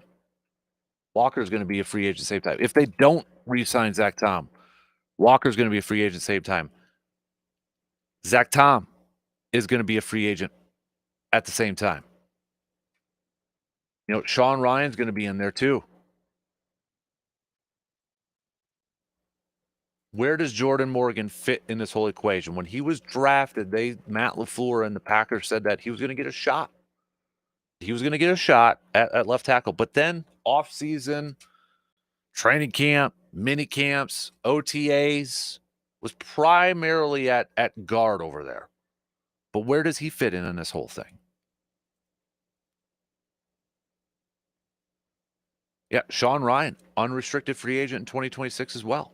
So, I mean, Green Bay can, if they want to, go into 2025 without paying a lot to 3 of their offensive linemen, without paying a lot to Zach Tom and Ryan and Rasheed Walker.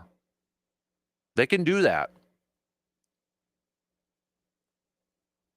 Of those 3, who would you rather keep? If you could only keep one of those 3, who would you rather keep? Sean Ryan, Zach Tom, or Rasheed Walker? Can only keep one. I'm kind of leaning a little bit towards Zach Tom. Now, I don't know, could Zach Tom move over and play left tackle? Possibly, maybe, if anything. But it'll be interesting to see the, like, if I had to guess, I don't think they bring back Josh Myers. I don't think they bring back Josh Myers. I think it might be a situation where it's going to be kind of similar to John Ryan last year. Go get your value. Go find out what you're worth from other teams and then come back to us. And then I think it's just going to take one team. And good for him. If he finds that one team or maybe 2 teams that's going to be willing to pay him a whole lot more than Green Bay, go cash in, man.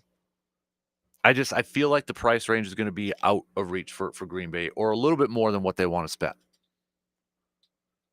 And then I think, if I'm just going to make a prediction on January 27th, I think your opening day starting line is going to be Rasheed Walker, Elton Jenkins, Sean Ryan, Jordan Morgan, Zach Tom.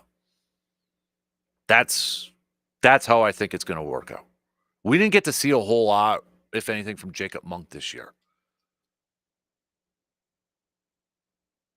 So I wouldn't be surprised if, okay, they get Zach Tom done. They don't do anything with Sean Ryan's contract. He goes in on a contract year. Maybe they kind of try to get something done with Walker. Maybe try to get it done a little bit cheaper. That wouldn't surprise me if they try to get those 2 done. I don't think they'll try to work on Sean Ryan this offseason. And then I think, your depth, you're going to have some guys that are entering their second years, maybe third years over there. But don't be surprised, again, if Green Bay uses a 3rd, 4th round pick and tries to get more depth at the offensive line. I mean, look at some of these teams look at the 2 teams that are alive in the Super Bowl right now. You got Creed Humphrey, you got 2 All-Pros on that Chiefs offensive line. Joe Thuney, who was a guard, now left tackle, All-Pro. Creed Humphrey, All-Pro. We know about Philadelphia's offensive line, for crying out loud. It's still a game up in the trenches. And with Jordan Love and with Josh Jacobs and that, I still want some big boys up front. I still want some talented guys up front. And that's why I feel like Tom's going to be a guy that's going to be re-signed for sure. I feel like it's going to be this offseason. Possibly Walker. But I would not be surprised to see Green Bay kind of dip their toes into a day 2 or very early day 3 for more offensive linemen. Maybe for a future guard or a future center in there. But, my kind of looking back at this year, when you look at the offensive line, this was a group, and they were in very rare company. Myers missed 1 game, and that was the only different starting combo that they had. Was it Myers, I think? But, I mean, this was a group all regular season. Was pretty dang healthy. Was pretty darn healthy. And that's rare when it comes to the offensive line, to have your same 5 up there. So, I mean, you're talking about not just the fact that it was the same 5 out there and such, but you're talking about not having to adjust to a different guy over there. The silent counts, the communications, and blocking assignments. Everybody was on the same page, and that's rare. That is very rare to happen. And I think you're going to see big chunk of those guys back again next year, but I don't think Josh Myers is going to be back. I wouldn't be surprised to see Green Bay maybe bring in another, like, not saying it's Andre Dillard, but maybe another veteran swing tackle. Guy that could come in and play left and right tackle. Because I feel like right now, if you're looking at it, that might be one of the areas of need. I mean, you look at that Philly game and, Lucas Glover was struggling there a little bit, so they moved Kadeem Telford over there, who's more of a tackle by trade too. So you'd think probably guard a little bit as well, but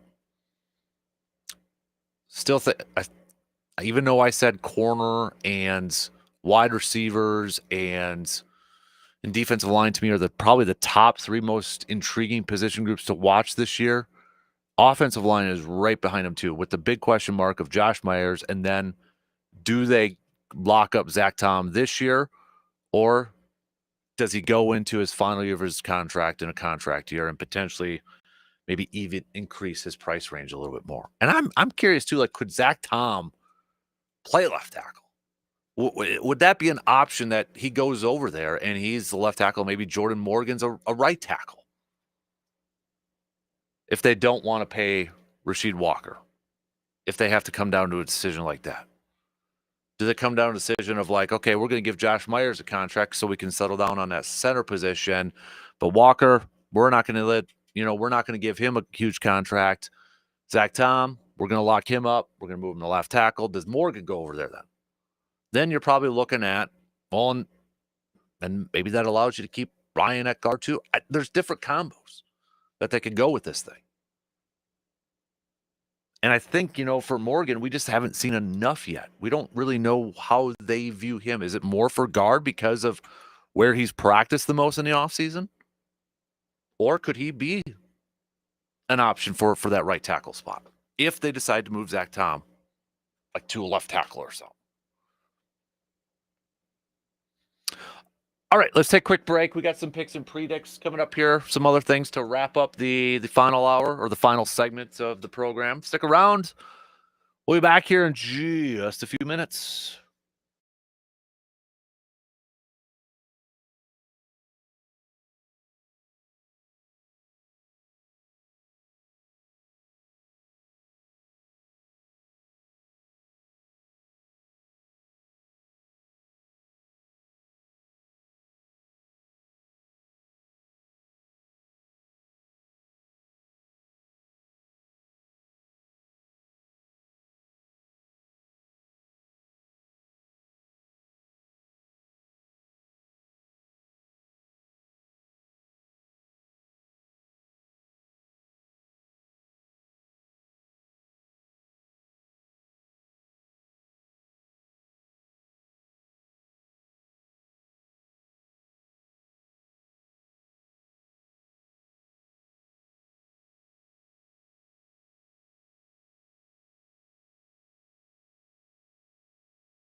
There are a lot of things going on at our good friends at the VFW Post 305.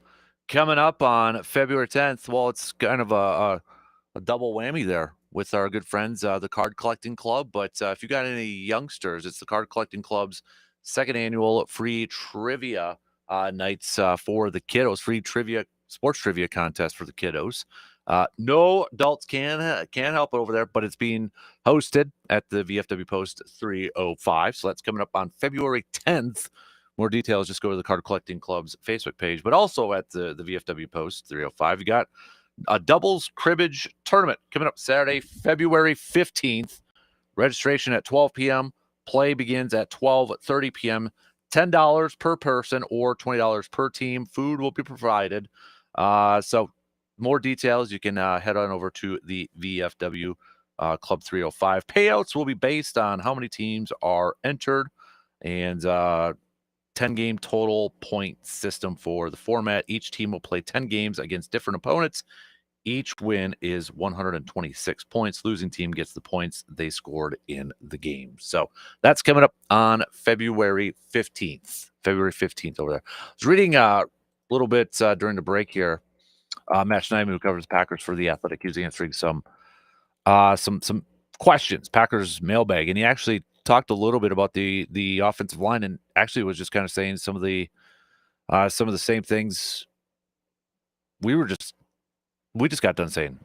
Somebody had asked him, has the team actually had conversations about moving Elton Jenkins to center to get Jordan Morgan on the field, or is that just Twitter talk? Matt responded by saying, I'm interested to see what they do on the offensive line next season. My guess is they won't re-sign Josh Myers, and you have to get Jordan Morgan in the starting lineup. I think he starts at right guard, and at center, they either move Sean Ryan one spot to the left or draft someone early or sign a marquee free agent to fill Myers' spot. The Packers liked Zach Tom best at center coming out, and Jenkins can play there too. But I think to get their best five out there, they'll probably keep those guys at left guard and right tackle.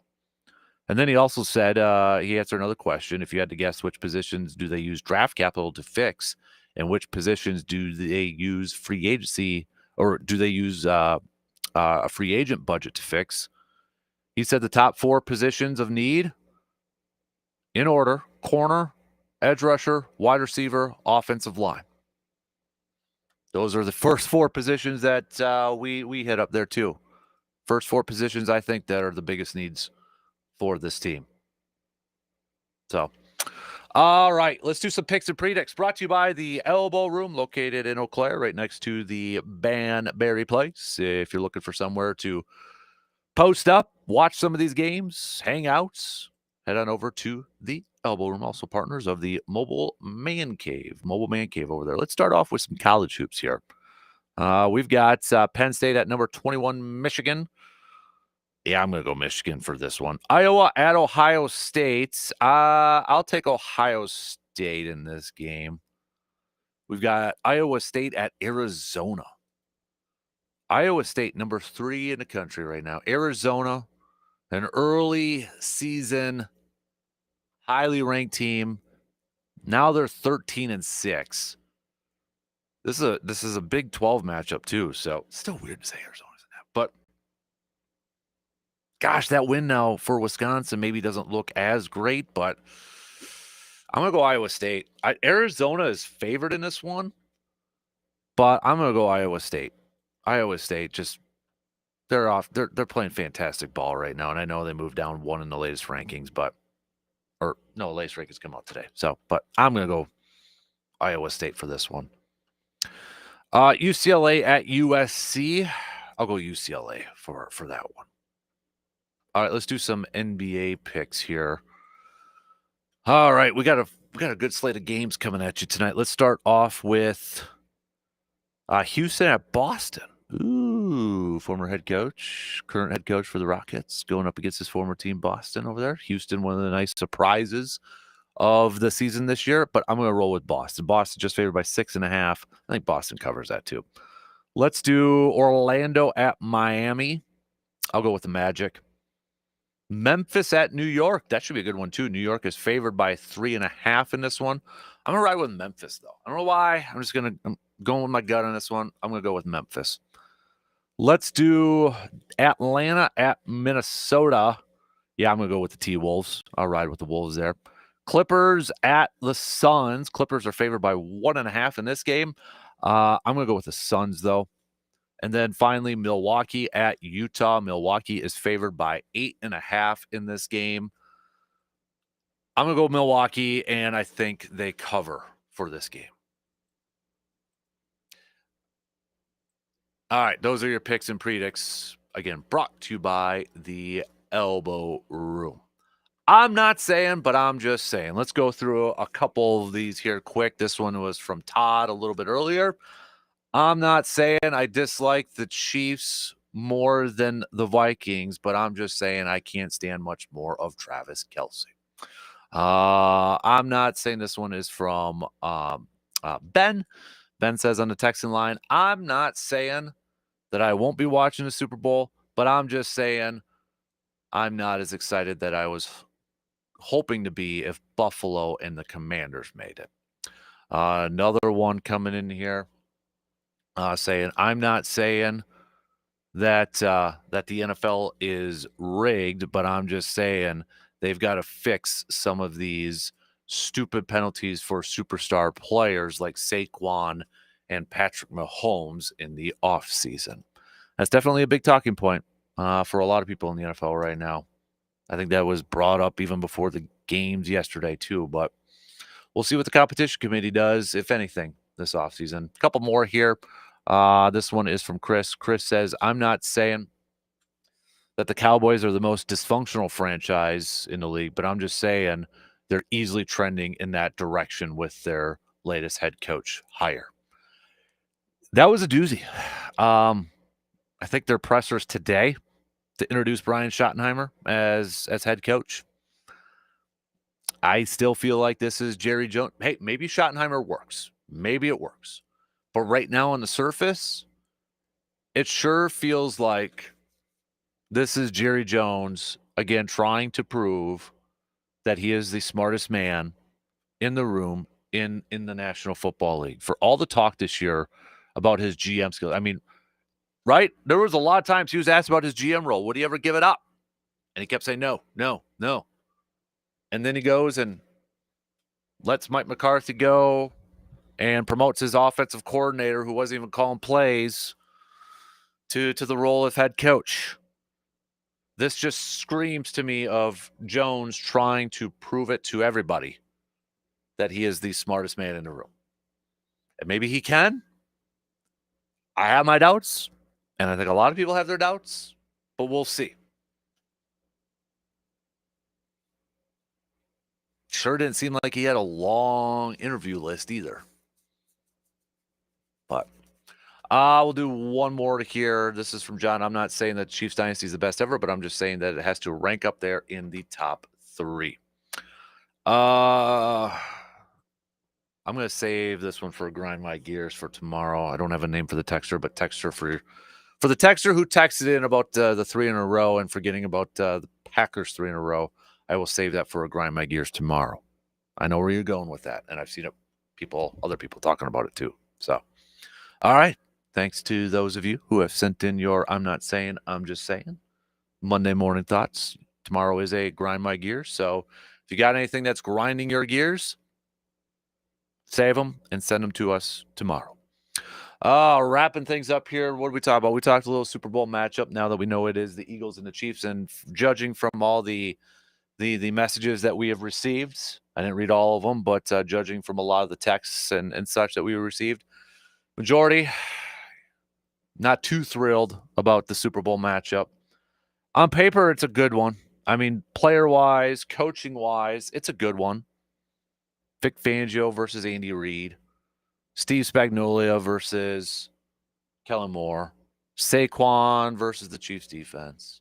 Chiefs defense or Chiefs offense going up against the number 1 pass defense. I mean, there's a lot of storylines to like in this one. Why? And I'm in that group of not too amped up about it. Maybe it'll change when we get closer. But why am I in that group too? It's straight up just fatigue. Straight up just fatigue. Want something a little bit different, a little bit new. But it is what it is. It is what it is. So, but we'll definitely have more Super Bowl talk leading up to the game. So we've got a few. We got about a little less than 2 weeks. It was 2 weeks from yesterday would have been, 2 weeks from yesterday is when the Super Bowl kicks off. So we'll have plenty of time to talk about that. We'll continue our Packers offseason self-scouting series. So we wrapped up offensive line today. We'll go back to the defensive side of things. Let's talk a little linebackers tomorrow. Let's hit up the linebacking group. Edgerrin Cooper, I think, has got a lot of people excited about his future for this team. What about Quay Walker? What about McDuffie, Eric Wilson? How big of a need is that linebacking position going into next year?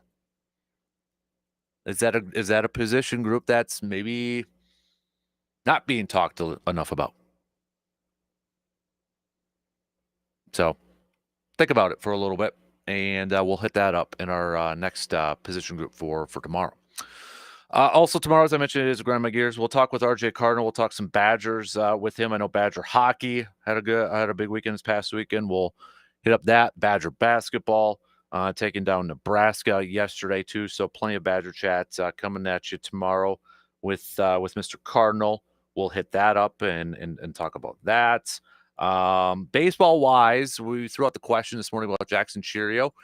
And a few of you saying that the expectation for you for personal stat-wise is 30 for 30, 30 home runs, 30 stolen bases. A couple of you did say still keeping him fairly low because he is a 21-year-old heading into his second year. As one texter, Eric says, I'm keeping him fairly low, but not low like 220.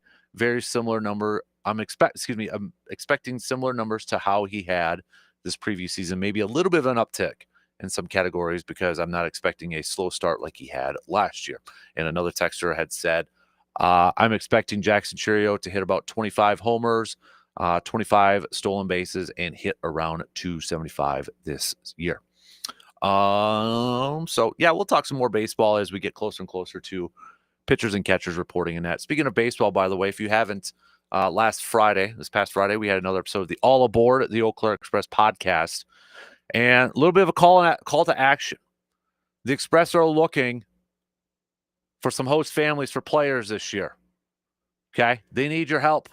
So if you are interested, listen to the pod for more details. Head to their website for more details. They got an event coming up this week at Wagner's for some prospective host families. So if you are interested in being a host family for the Eau Claire Express this summer, they need you. All right? They need you. Head to the Express website for more details. So, I only got a minute left here. So, again, maybe we'll throw in some more baseball talk tomorrow. Hopefully, we're talking about a Bucs win. We'll keep tabs on the latest rumors out there as we inch closer and closer to the NBA trade deadline, which is next Thursday. So it's coming. Will the Bucs make a move? We'll start to hit up. Do you think they need to make a move? Are they in that position where they desperately need to make a move if they want to beat teams like the Celtics or the Cavs? Or do you want them to keep riding with this chemistry that they're building right now or have built? Start to think about that a little bit as we inch closer to the trade deadline. Do you think the Bucs are would you be willing to move on from a guy like Bobby Portis? Because, well, pickings are slim right now in terms of who you can trade.